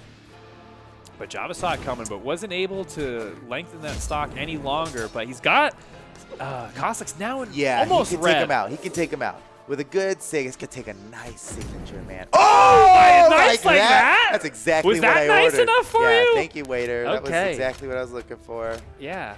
Wasn't expecting to food's get it great. so soon. The plate's hot. Plate's Don't hot. touch it. But now Java with one full stock basically going up against great. Crockie. This is really good for Team West. And Java, look, your job's not done yet, Java. We need Java to take 2 more stocks is what I said. That's just me, though. We need a little bit of extra credit here from Java, man. Yeah, he needs 2 stocks off of Crockie. And we know that Cosolix was probably Java's greatest enemy that he can have. Now that Java's out of the way, I don't want to discount Crockie or anything, but Java, he could potentially take a stock or 2 from Crockie here. And that's really all Team West can hope for, is that Java could take a stock or 2 off of Crockie here. But Crockie seems to be holding his own very well against Java the Kingslayer. Oh. Wait a second. Man, those side sigs, he is gaining a lot of mileage off of the side signature. Let's No! go! Oh, Russian the Mafia! Get out of here! The Russian Mafia! Oh my gosh. That combo only man. works at such a specific amount of health and position. Java nailed it so perfectly. Oh man. And that's got to be a blow to Crockie's pride. To be getting hit with a Russian Mafia. In 2021, of course. In 2021, yeah. Oh, no! Wait a second. No, if he hit that. Oh! Down air comes through. He might be dead. He might be dead. He is dead! Oh! It's a Java! 5. That's what I said. I did say he needed to take 5, and he took 5. He did okay? it. Yeah. All right. Now- Thanks, Coach Steven. Everything from here is icing on the cake for Java. He's done his job and then some, securing himself a good spot in this game to come away with the win. Okay, Crockie now has to play some comeback. Oh! If Java passes him at damage, it's over. Oh, nice. Works his way around the ground pound. So much coverage there. Oh, nice weapon throw from Crockie. The recovery threat from Java's hammer was just too much. Oh my, dude, man, Crockie's. Wait a second. Whoa! Just barely catches the corner to my reset his goodness. jumps. That would have been too much. Okay. no. Oh, Java's done. Oh, a little just kiss on the way just out? a kiss Love to it. the audience. Hey. Hearts in the chat for Java on there. Great game by Java. Look, he's left his team in a winning position here, but don't get too excited, Team West fans. He's still got megD in the wing, in the dugout. You know, he's on deck. He's doing his practice swings. You know, in the batter's box. Does anybody play baseball out there? Is any of this landing? Okay. Oh, Crockie in trouble. Oh, again, the ground pound. Perfect place. Nothing you can do about that. Look at this. 6 stocks to 3. Now, how good is megD really? We're about to find out. I mean, is megD about to take 6 stocks off of Team West here to win it for Team Canada? Maybe, potentially. Because maybe. This is what is so amazing about the Pro Series format. Is there ever a time where megD really has to get 6 stocks in 1v1 off of somebody to get the win? We'll never see this kind of situation other than the Pro Series. So the potential energy for this, who knows? Is really high. But likely, I don't know. Zexis seems to be holding his own very well against megD. You know, we give megD a lot of credit. Maybe we don't give Zexis enough credit because. If I'm Wubz, I might be in the other room making like a Hot Pocket. You know what I mean? Like, I think I've got some time. I think I've got a little break here. Oh, but wait a second. Zexis? Yeah, you might need to leave your Hot Pocket in the microwave there first. Oh, well, you have to leave it in for a minute after you cook it. That's true. Yeah. It needs to finish cooking. Wow. Excuse me, all this molten hot. All this. We've all burned our mouth on a Hot Pocket once or twice. megD with the neutral signature to finish it off. How's that for some Hot Pockets? I got a Hot Pocket for you right here. Okay. megD still in this game. But that's got 5 more stocks. megD. I know. That's a tall as happy order, as you could be for him for getting that stock off Zexis, it's like, wow, it still has a pile of them. Could have done it a little faster. That would have been helpful. Team West has never been in a better position in any of their matches in all of the Pro Series right now. I know. He's got a 32-ounce steak in front of him. He just took 2 bites, and it's like, I might be feeling full already. Yeah, if you're full at 2 bites, you got a lot of steak left, baby. So we'll see. Oh man! All right, close to losing this first stock of his. megD still putting an effort. But nice punish. Zexis, big finish. Ooh, not the way we were expecting, but damage nonetheless. Yeah, we're certainly going for the spiking send angle on that. Wrong direction. Okay, Zexis keeping up in damage with megD, and this is more than enough for Zexis to be doing. Yeah. Wubz might be having he definitely might be having a Hot Pocket right now. He's got time. Yeah, definitely. If you're Zexis, I think like in your head you change the win condition to being like Wubz doesn't even have to pick up his controller again. Finished this that's the mentality you gotta have, right? That is a good mentality to have. Because if Zexis is out there thinking we're already good, whatever I do now barely matters, then you're just setting Wubz up for failure, right? You need to give Wubz every opportunity he needs. And I think you're right. That is the winning mentality to have here is forget Wubz. If I win this right now, we're it's good. Over. Yeah, we're good. Okay, well, we shall see. I mean, megD, he's doing the best he can to hold on to these 2 stocks. It's 2 stocks to 5 here. I mean, West is looking great right now. Oh, nice. The way he played that offstage engagement was perfect. He waited till he had the checkmate. You know, he didn't push himself too far out there, and he got the stock. And now, oh no! What? Zexis? Oh, Eddie, what? A donut. He's just gonna gravity cancel a motorcycle donut? Oh my gosh, a donut on his grave. megD's got to be powered up after that. That's awful BM right there. Okay, if 1 stock left for Team Canada against the 4 of Team West. Yeah. Can megD pull off the impossible here? Oh, Zexis Zexis is looking great. If he takes the lead on this final stock, dude, let's go. Wubz doesn't even need to play. If Zexis can take this without Wubz playing, that's got to be a huge morale boost to them. But I think, much credit to Java. Java left his team in the most winning position possible. Dunk comes through. Oh, wait a second. Oh, beautiful. Really, that is just precision perfection by megD right there. And here comes Wubz now. He's got 3 stocks to take out megD's 1, and you can just see in the way megD's moving around that he's ready to take out all 3 stocks. He is convinced that he can do this. And imagine the props he'd receive. Brawlhalla esports Twitter would just be going goated, lifetime GOAT status. Yeah, if he can win this right now. Solidified for Wubz, sure. megD's in orange already. Wubz is in a great position here. And despite megD finding so many openers in neutral, Wubz with the big finish just like that. Team West taking a game off of Team Canada. It's now 1-1 in the crew battle set, and it's anybody's match now. Oh, man. It's anybody's set. Whoo, boy. Look at Java, dude. That side sig, that was the start of all of it, man. Yeah, and I'm telling you though, Java can take the Russian Mafia. Oh. Dude, the thing is, if you go far enough west, you will end up in Russia. So like, Java, you know what I mean? He just went so far west. Exactly. Now he's Russian. He's closer to the Russian mafia than anybody else in this Oh, competition. yeah. Oh my gosh, I can't believe it. But yeah, Java really was the game changer there, taking 5 stocks, doing what he needed to do, got the lead, and still, that's the credit. We got to give megD a lot of credit because he actually came back a lot at the end there. And had he been handed the baton a little bit closer to the finish line, maybe he would have ran it right over it. Yeah, so. yeah. megD definitely did his job on that. Oh, but Wubz, dude, this beautiful. final stock killer, weapon throw, to finish it up. Pinpoint. You saw how megD went for the down air there. That's something we see a lot of pro players do. You know, not only does it give you more horizontal coverage, it sends you horizontally faster than you could have drifted, but it also helps you dodge a weapon throw, right? If someone's throwing a weapon at you, you do the down air, that sends you right below it, and so maybe the weapon throw will go over you. Wubz threw the weapon so perfectly that it caught that down air. Had he not down aired, it might have missed, but Wubz totally got that read on it, and here we go. Into game 3 now. No more second chances in this crew battle. It comes down to this. No legend swaps on either side.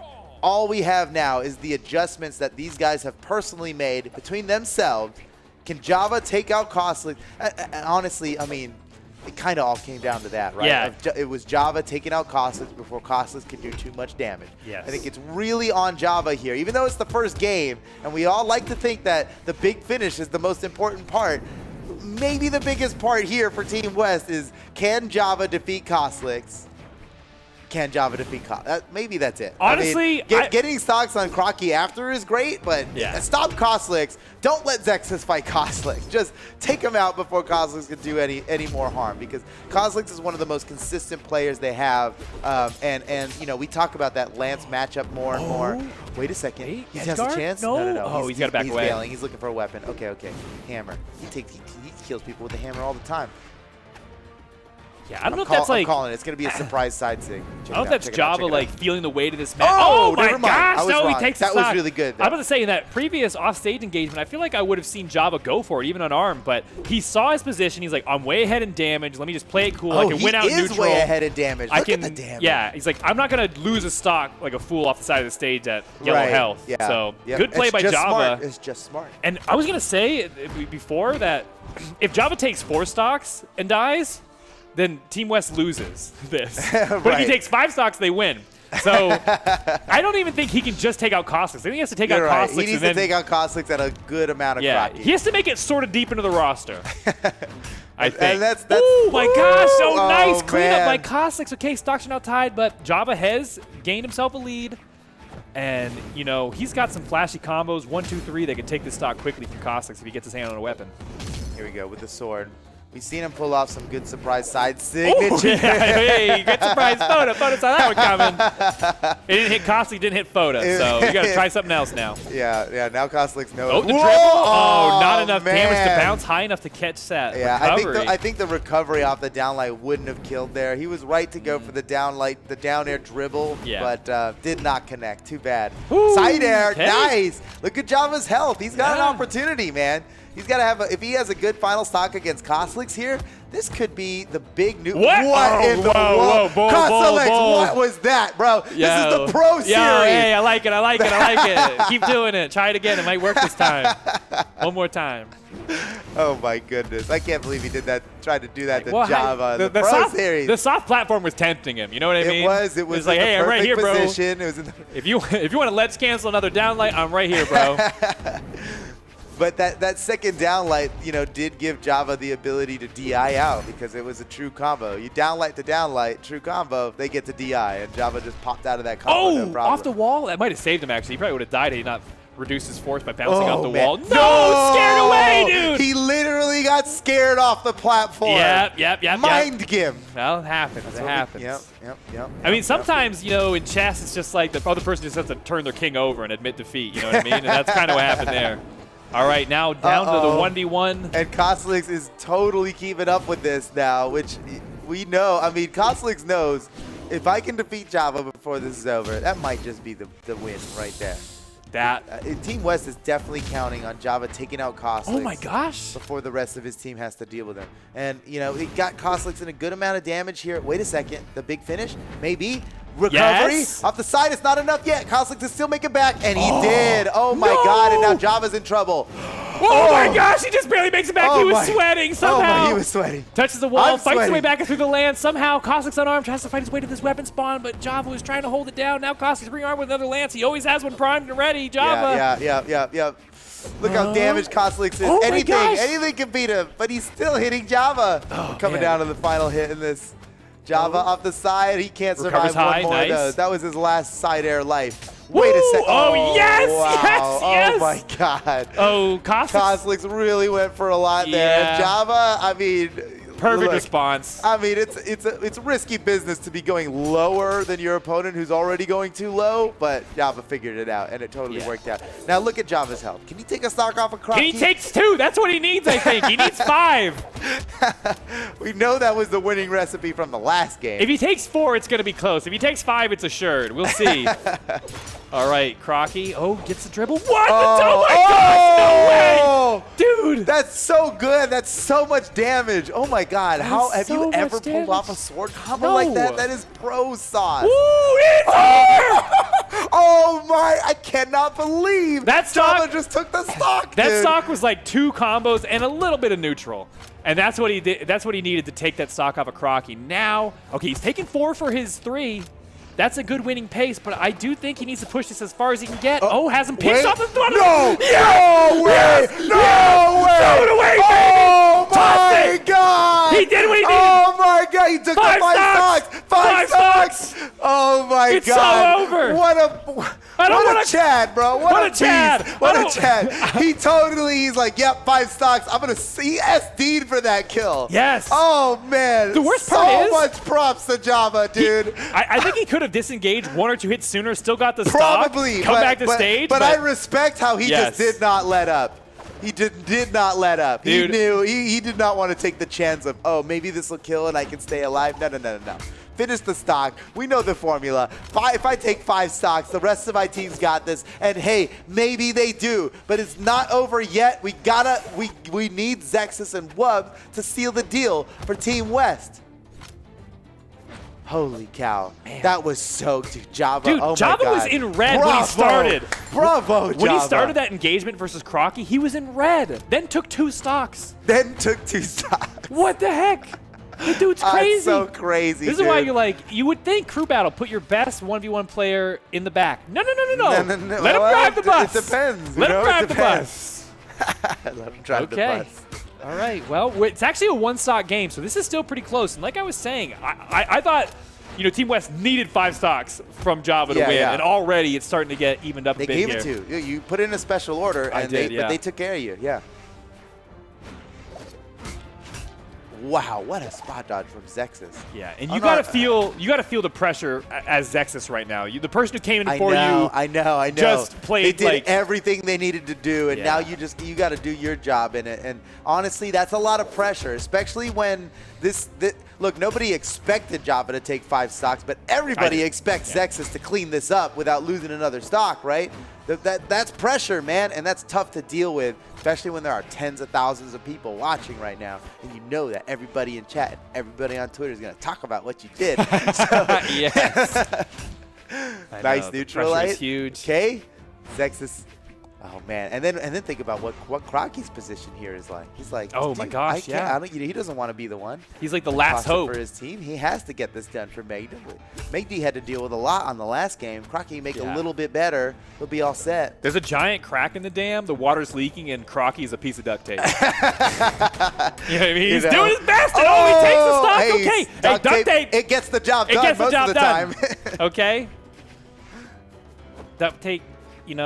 It saves lives, and maybe Crockie can do the same here.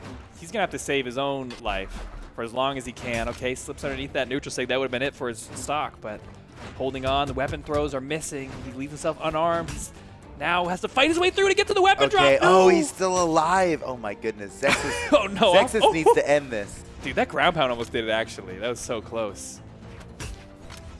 Crockie's being so careful. He knows just any single hit is bad news right now. The good thing about the crew battles being actually baked into the game is every piece of damage that Crockie does counts. You know what I mean? He's helping megD no matter what. Yeah, and if he thinks megD can take 4 stocks, give him a little bit of help. Give him some We damage really out of need it. Zexis Dude, here. Crockie is very aware of that how is it. much every piece of health he has matters. Yes. All right, here we go. 4 stocks to 3, but the great megD is coming up next. And, I mean, megD can take 4 stock, no problem. So we cannot call this in the bag for Team West. Zexis needs to perform here. He's got to take a stock before Wubz comes into play. Yeah, and this will decide who gets the first point in the match. This is big. You want to go into 2v2 knowing that it's a kill shot, not your comeback. You know what I mean? Like, Right. Oh, man, and Wubz has got to be just sweating right now. Imagine the pressure. These guys,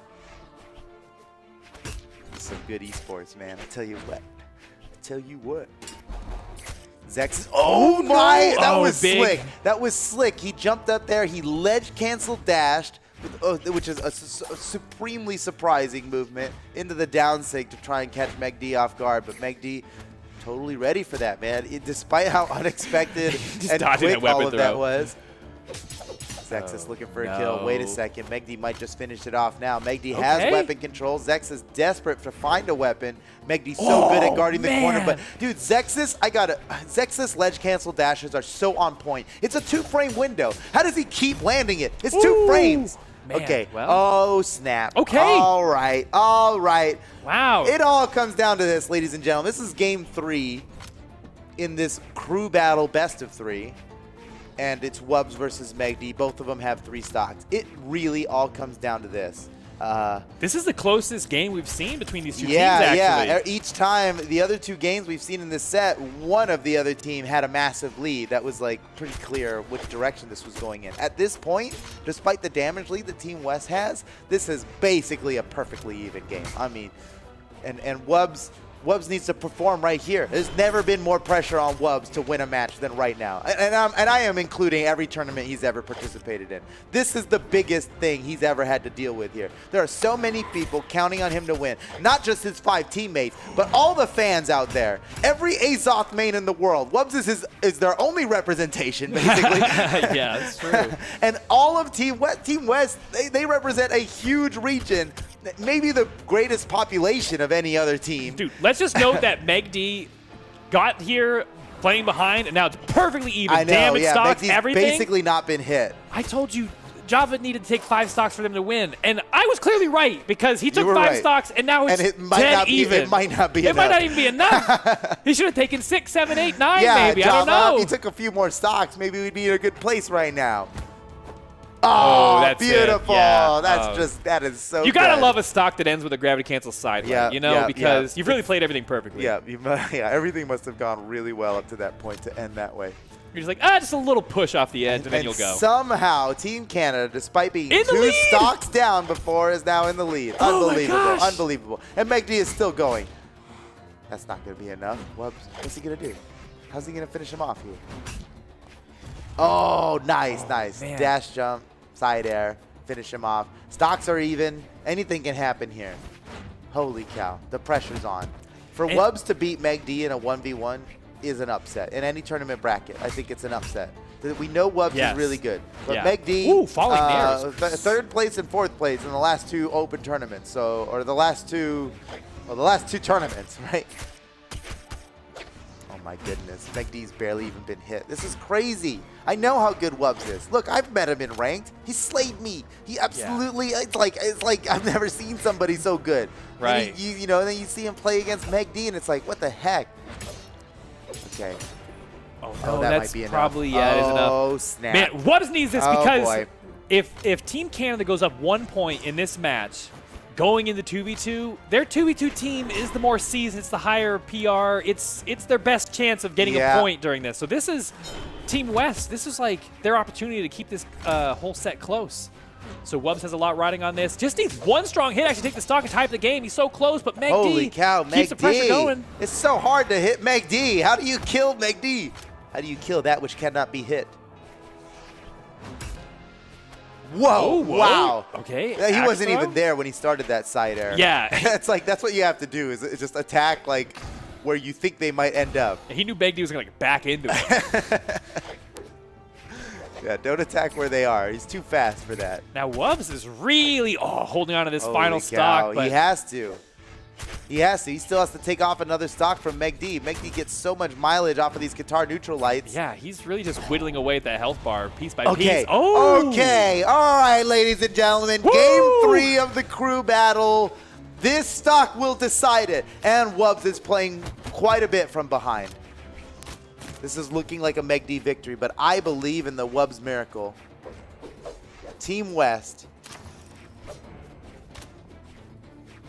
Yeah, both of them are. Oh my goodness! Look at that. The way the first stocks were happening compared to the way this stock is happening is very different, and you know it's because these two players realize everything that's on the line and how much one mistake could potentially cost them. Nice gravity cancel downlight with the bow to get back up on the stage, pushing megD out of the way, get a little bit of damage in, but Wubz is in the danger zone, man. Downlight side air on the corner here might just take him out. megD's so good at landing the sword down like, Whoa. whoa. Was that a slide charge? Oh, Wubz. Did he pivot slide charge off the soft platform? Is Wubz really going to do this? Look at this Oh, movement. my These guys God. are blowing. These guys are crazy. I've never seen such movement. They have to threaten each other with their movement so that one of them will use an attack. Oh, Wait. look at the punish! Oh my gosh! megD catches it! I can't believe it. What? Team Canada squeaks away with the victory despite the 5-stock advantage that Java left his man. team at. Yeah, My goodness. I don't believe it. I don't freaking believe it. Team Canada brought it back. They actually did. Crazy. I literally thought the game was over. I was gonna go make a hot pocket. It seemed so over after Java went through. I mean, Java took 5 stocks. His teammates combined took 3. I'm not throwing shade at anybody. I'm just reading. I got the stats in front of me. I just have the stats in front of me. Hey, we're just telling it like it is. Java almost took twice as many stocks. But that was the pace they needed. Okay, well, they're going to have short memories here, okay? We can look at the stats, Yeah, but forget about these what stats. happened. Erase these from your minds, everybody, because we have to move on to the 2v2, okay? And that is where Team West has to make their final stand in this set. If they don't get a point here, it's over. Team Canada goes away. And this is not an easy place to score a W, man. Yeah. Going up against Team Canada's Pugsyxd and iThrowow 2v2 team. gosh. They performed so well yesterday against really great odds. Yeah. The teams that they were fighting yesterday, I think Team Canada was counted out of all the 2v2s that were happening. And Pugsyxd and iThrowow, they surprised everybody with their epic skills. So Luna and Blaizzy of Team West, look, they're an epic team as well. You know, we know how good they can be, and they have a lot of synergy. This is really going to be a Clash of the Titans kind of situation. I don't know who to give favor to. I want to say Canada just from how well iThrowow and Pugsyxd played against the teams of last week, but then you got Luna and Blaizzy, who Luna wins community tournament after community tournament and laughs like it doesn't even matter. It's just normal. Luna's been ranked 1 on the leaderboard. Towards the end of last season was ranked 1 on the leaderboard, and early on in this season as well. Luna is just a super top tier player, and Blaizzy is his best teammate. This is as good as it gets. Look, they're both in the Hypnotic clan. And they've both been living this winner life. of the Last Chance qualifier, Blaizzy, is BCX finalist 2020. He earned that spot. And so these are 2 up-and-coming players now against the more seasoned iThrowow and Pugsyxd. Let's see how they do in game 1. Here we go, ladies and gentlemen. This is it. iThrowow and Pugsyxd of Team Canada versus Blaizzy and Luna of Team West. Team West are down in the set, right? Team Canada won the crew battle, and it's really up to Luna and Blaizzy to keep Team West in the running here. Oh, man. And if it came down to it, I believe the 1v1 tiebreaker would be megD versus Java, which we didn't even get a chance to see in the crew battle because Java went first and megD went last. Right? Oh, that's true. That would be exciting. This would be, honestly, I'm kind of rooting for the tiebreaker here. That would be really tiebreaker, be really cool.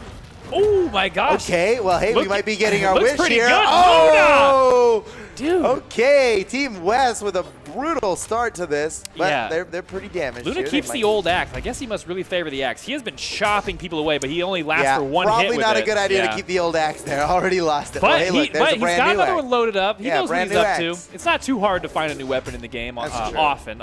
Oh my Well, gosh, down air into down signature, Luna. Okay.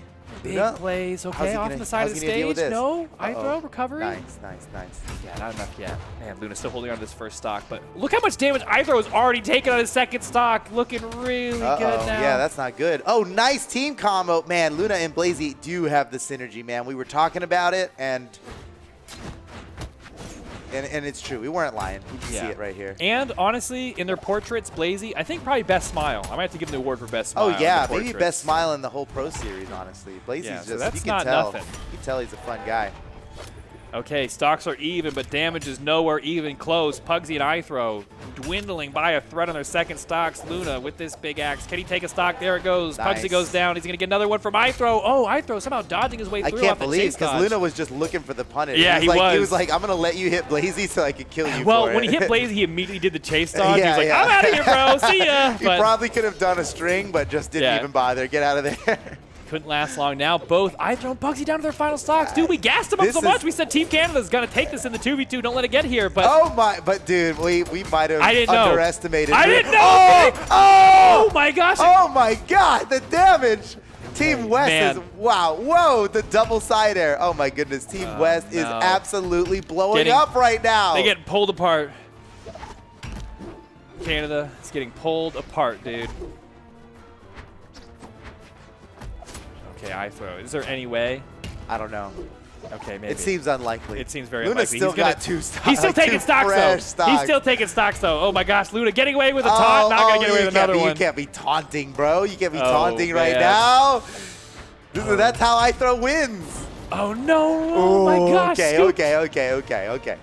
GG. Holy cow. Team West with a very strong showing. Now, remember, this Luna, 2v2 is a best of 5. They have plenty of opportunities to adjust, you know, make some changes, think things through differently, and maybe come away with a victory here. iThrow switching his character up to Hattori now. I think, you know, double sword. Pugsy's pretty good at the double sword. I mean, they had double and sword iThrow with both too. Yeah, iThrow and Pugsyxd have both played double sword comps before, so. Maybe this will do something. But wait, no, iThrow had sword before. Yeah, it doesn't even matter. I don't know. I'm trying to come up with some reason that they'll do better this time. Needs to just get away. Really, it just comes down to how they play. You know, we try to put more meaning into it, but you know, if they play well, what in the world, dude? Luna, what a stomp from Luna! I can't believe connecting it off of that sword down air from way up in the sky. Unbelievable. Blaizzy coming back to the stage. Luna trying to relieve the pressure for his team, but okay, no problem. Makes it back up onto the stage. Blaizzy is really hurting though, and you're looking at iThrow, who was really doing the worst as far as survivability goes in the last game. Yes! Alley-oop right out of there. And look at iThrow's health right now. So He's healthy. Chilling.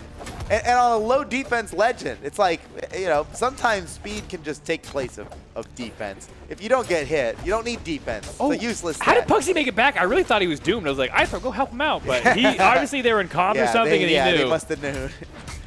He's looking out the corner of their eye. Ooh, okay. He got a little extra credit off of that. I would consider he should have been dead off that last offstage engagement. So he got a couple extra slicing on that axe. But man, iThrow, the real stock tank. Here. Oh my God. Whoa, wait a second. Dude, wow. Blaizzy and Luna are looking really good right now. That was like some artillery fire. That's a way to get rid of a tank post-haste. They just like dismantled it. The treads came off, everything. Okay, now really even game one of the second stocks. All that only to tie up the set, to tie up the stocks here. Yeah. So iThrow is still in the lead on damage. But it is giving Blaizzy. me... Oh my gosh, Blaizzy. That was so much damage onto iThrow. He's still going, too. He's not letting iThrow off the hook. He's chasing him down. He's looking through Pugsyxd to get over to iThrow and finish him off. He almost got him right there. He's not concerned with Pugsyxd at all. All I can look at is Blaizzy on hot pursuit here against iThrow, and he finally gets him, but it's not enough. He has to go rotate to help out his teammate. Luna goes down, and now Blaizzy's in trouble. Wait, he still has, but he needs a weapon. Can he grab that weapon? No, he doesn't need a weapon. He does not need a weapon. Slide kick, neutral signature to finish him up. And look at this. If you look at Blaizzy's stock count, you know, that's a lead.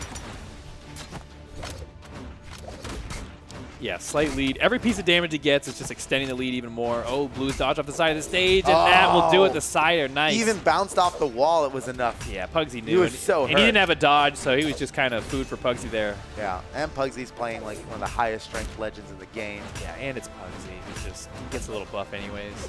Okay, but Yeah. maybe not enough. Has to fight his way back to the stage, loses his dodge, okay, burns that corner, finally has to get back to provide some relief for iThrow, but man, Blaizzy and Luna look good to take game 2 as well. The first stock falls, Pugsyxd down, iThrow has to go down. Oh, I love this. Oh man, oh man, oh man, that was that such a would've been good beautiful. trap. Let's go! Luna and Blaizzy with another victory, putting them up 2-0 in the set. This is looking good for Team West. Woo! Really far away from what we were predicting. I was looking at this We're like, dumb. Don't listen to us. Canada's basically got it locked down in 2v2, so hopefully West can win in 1v1. But yeah, what do we know, man? We're just a couple of knuckleheads up here on the mic. Turns out the opposite may be true. You never know in the Pro Series. Okay, well. Let's will find go. out here. This is this is game point rather. Sorry, game point for Luna and Blaizzy. For Team West, Pugsyxd and iThrow for Team Canada have to win 3 times in a row. Nice. But okay. even if Luna and Blaizzy win it right now for Team West, that means they're going to a tiebreaker. Whereas if Team Canada can somehow win this 2v2, we won't even see the tiebreaker. Yeah, that seems. Listen, we've seen crazier upsets. We've seen things go all kinds of ways here in the Pro Series, so anything could happen, truly. Oh, nice. Oh, my God. You see that? Luna's comboing off of Blaizzy. Just Blaizzy's sidelight. Just his spear sidelight. Don't even go for the follow-up. We don't need a downlight side air in here or anything. He is so prepared to follow up off of Blaizzy that a simple spear sidelight is enough, and he's getting damage off of it. All right, Pugsyxd lost his first stock pretty early compared to everybody else. Oh, wait nice a second. down air catch by iThrow might be Blaizzy. in trouble. The perfect weapon throw from Luna. Oh. Oh, but he makes up for it. Blaizzy. Wow, Oh, okay. what a my save. gosh. What a save from Blaizzy. And they're getting the team combo going. Oh, my, dude. Blaizzy and Luna. Look at me. There's one call. Talk about a team play, though. Call we made correctly, and that's Blaizzy and Luna have epic team synergy. That is true. That is so true. Okay, down to their second stocks. Everybody on the field down to their second stocks here. It's pretty even. Oh, Pugsyxd. Man, Pugsyxd and Luna are playing a dangerous game off stage here. I was sweating. Look at that. Blaizzy rotates in just in time to hit Pugsyxd when he least expected it. That's good play, man. That's really good team play. Uh-oh. Wait a second. Pugsyxd's in trouble. Pugsyxd's in trouble. Pugsyxd's in trouble. Oh, nice. Nice finish from Blaizzy. And then Luna, he's going to make it up going around the other side. The neutral sick finish. Team West is running away with this 2v2 victory. Dude, who is this 2v2 team? They're so incredible. Dude, Luna and Blaizzy. Watch out, dude. Next summer championship, we might be seeing a new 2v2 champ team. I know. I hope they better team together for 2v2. I know, right? It's like, I'm on. hoping we're forging new teams, new friendships through this Pro Series. Oh, what an interesting the down way air they're scoop. playing is just absolutely insane. Okay, Luna finally joins Team Canada on their final stop. Blaizzy, hold Blaizzy's on. got room to go, man. And he's playing the lowest defense legend on the field. Oh, okay, a little love tap from Luna. That's fine, just for the wait, no, he's positioning. not. Just a little Pugsyxd's the positioning. lowest defense. This is a really low defense game in general. Yeah, aside from the Taros, who just Oh! explode. And Yeah, Luna's like so buff compared to everybody here. Everyone's like these quick ninja people. Oh my goodness. Oh, Luna, iThrow. he's going to eat pizza. Yeah, he can Blaizzy's eat. literally just going to eat pizza right now. all right, iThrow has to win. He's eating so much pizza. He's gonna get a cramp. He Oh my had gosh, like that's 8 it. slices and then danced a little bit. That was a whole pie. Team West crushing it in the 2v2, 3-0 over Team Canada in the 2v2 portion. You know what that means, Steven? We're wrong. Well, we're going to a tiebreaker. Hey, we're going to a tiebreaker. But we were wrong. You're right, we were wrong. We're wrong and we're stupid. And I won't make another prediction today, okay? We'll never make. We've learned our lesson. I have no idea. No You need come for us out to ahead. predict anything. But we're going to an epic 1v1 tiebreaker. And what's This so is gonna be exciting epic. about this 1v1 tiebreaker, I was talking about it before, but we have not seen these two fight in a 1v1 on the Pro Series at all. Yeah. When Java was fighting, it was always against Cosolix because they happened to both be first in the crew battle. megD, the anchor for Team Canada, was playing last in the crew battle and therefore just never even met never even met Java in those crew battle 1v1s. So this 1v1 tiebreaker is going to be against players we've never seen actually fight each other before yet. That's so exciting. Yeah, that's going to be awesome. Man. And you know what? Like, so megD and Java, they're both kind of like in the same year in school, basically. Like, they're both kind of like in the freshman class or sophomore class, you know, coming up through. Oh, you're so right. Oh, my God. You're right. There's so much more story to this than that. These are the two Kingslayers. Right. These are the new kids on the block. They both transferred in. They both got lettered. You know, they both been lettered this year, but they're still the young guys. And they're kind of like this generation's like Boomie Wrench or Boomie Sandstorm. But they're from two different schools. Yeah. They're two different schools where they're both like the brand new hot shot where like they just came in, got recruited. Nobody really believed in them, but after they took out their star players at each of their respective schools, they we're really going deep in on this. Did you hear that Team West's football team has a freshman for the quarterback? Exactly. That's literally what's happening right here. That's such a good analogy. And Canada's like, we don't even play football. We have the same. Or they do. I don't know if they play football. They do. Canadian Football League's pretty big. Hey, that's why we're here to learn. That's why we're here to learn. Okay.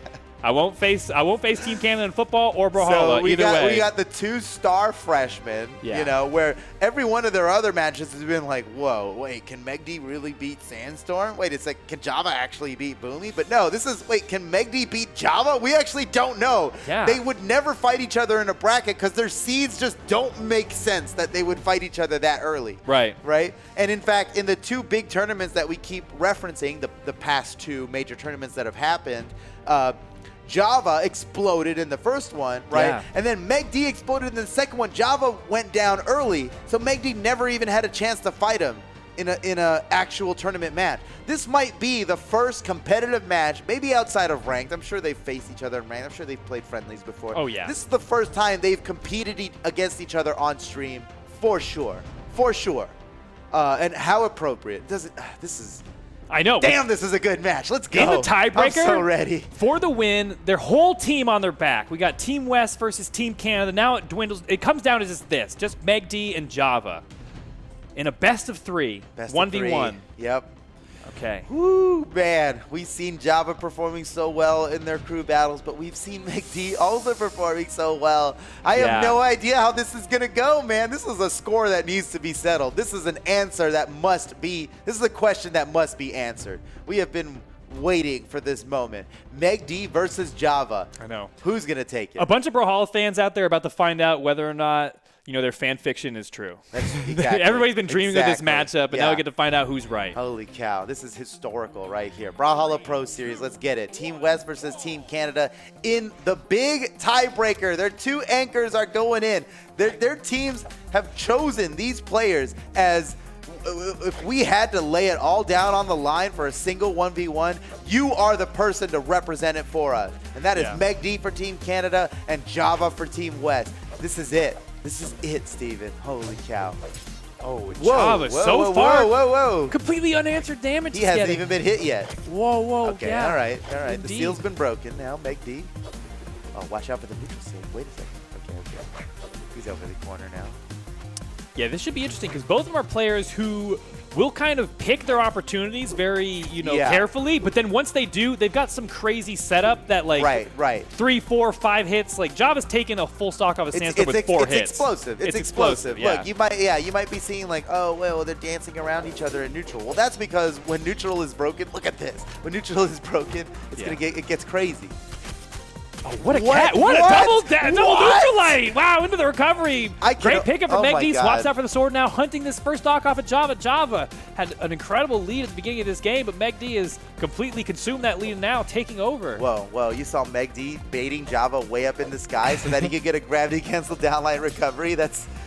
Yeah, that could I bet Java's got that trick of. They both have a sword. They're both aware of that kind of play. megD gets it. On a lot of maps that wouldn't kill, but on the small Miami Dome, very, very small stage, that was enough to get the KO. And Team Canada, megD for Team Canada takes the lead. Is he going to equalize very quickly? Oh, he tried to finish it off with the weapon throw. Almost. Okay.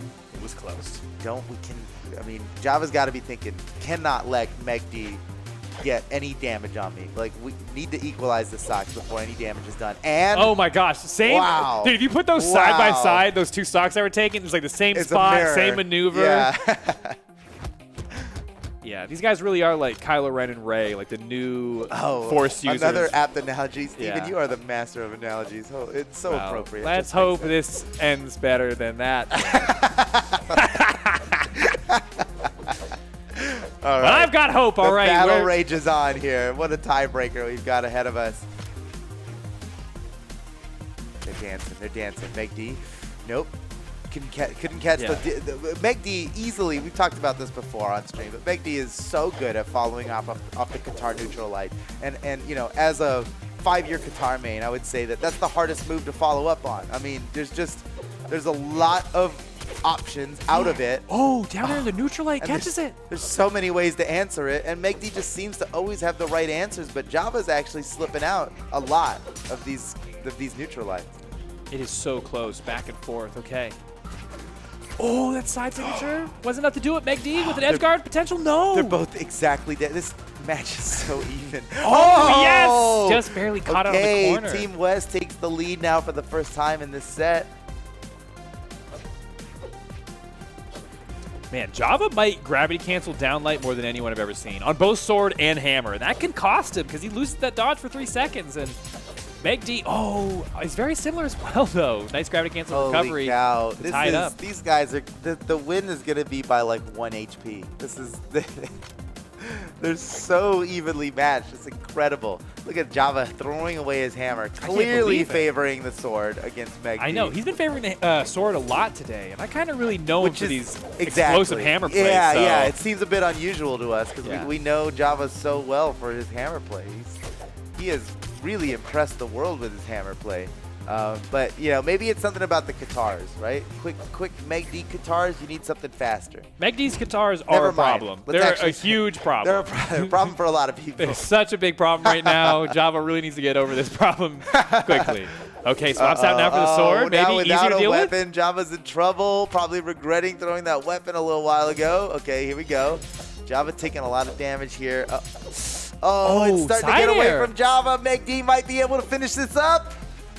I like, he opts for the side air because I think the recovery wouldn't have KO'd, and it gives him an opportunity for an edge guard. He wasn't able to secure anything there, but... Yeah, makes sense.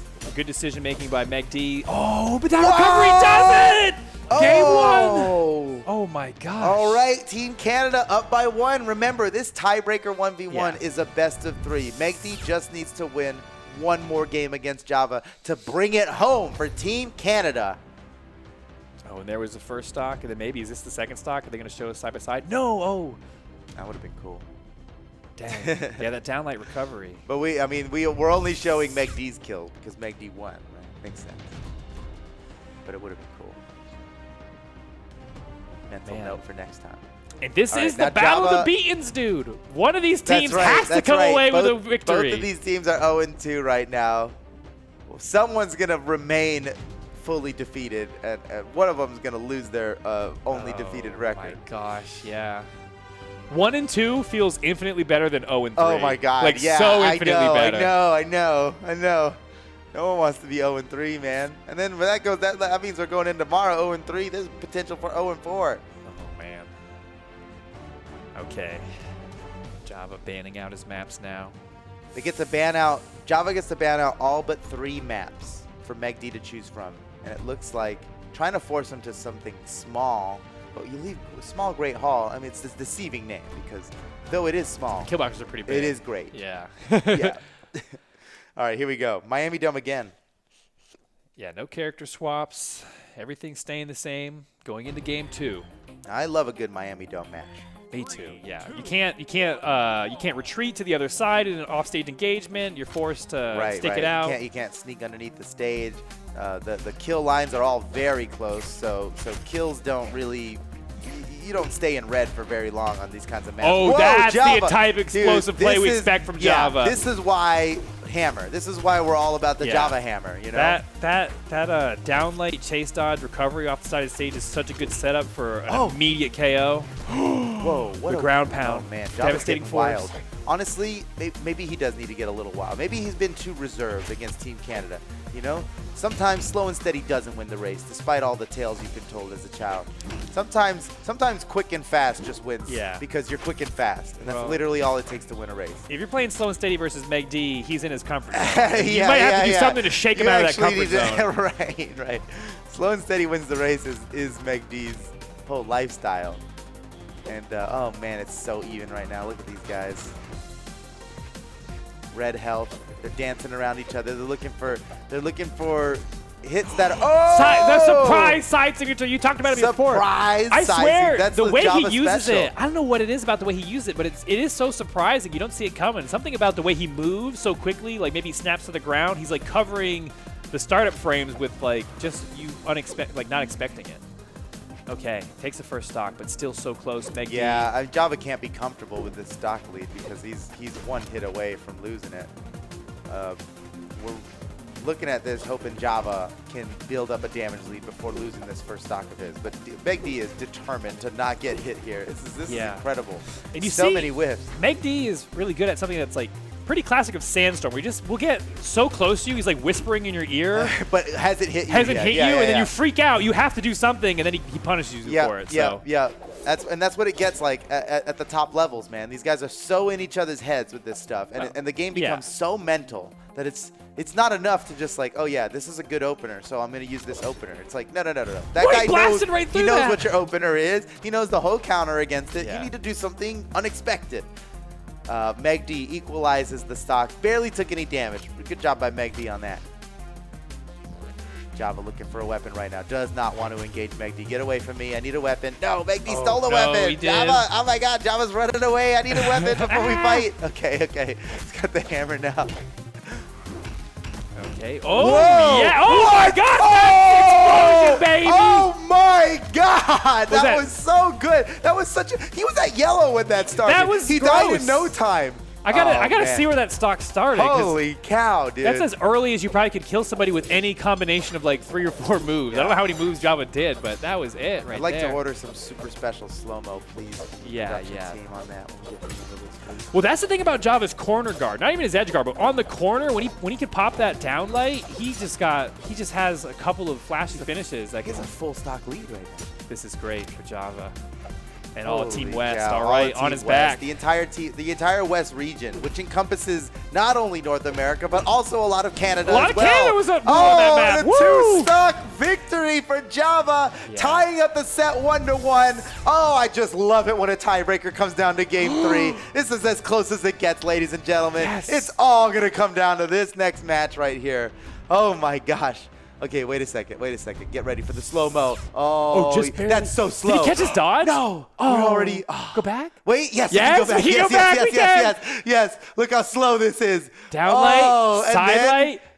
Dude, Downlight, oh side my light? God, that Side killed air? so early. All right. Oh, thank you Wow. for that super special slow-mo. Did he All catch right, his dodge here at the we go, beginning? guys. Game 3 in the tiebreaker. It all comes down to this. We're going to be looking at the records after this match is over, and we're not even going to remember just how close this game was. All that matters is who wins this game right now. Is Team Canada going to go 0-3, or is Team West going to go 0-3 right now? Oh, man, yeah, they're fighting for a lot. Okay.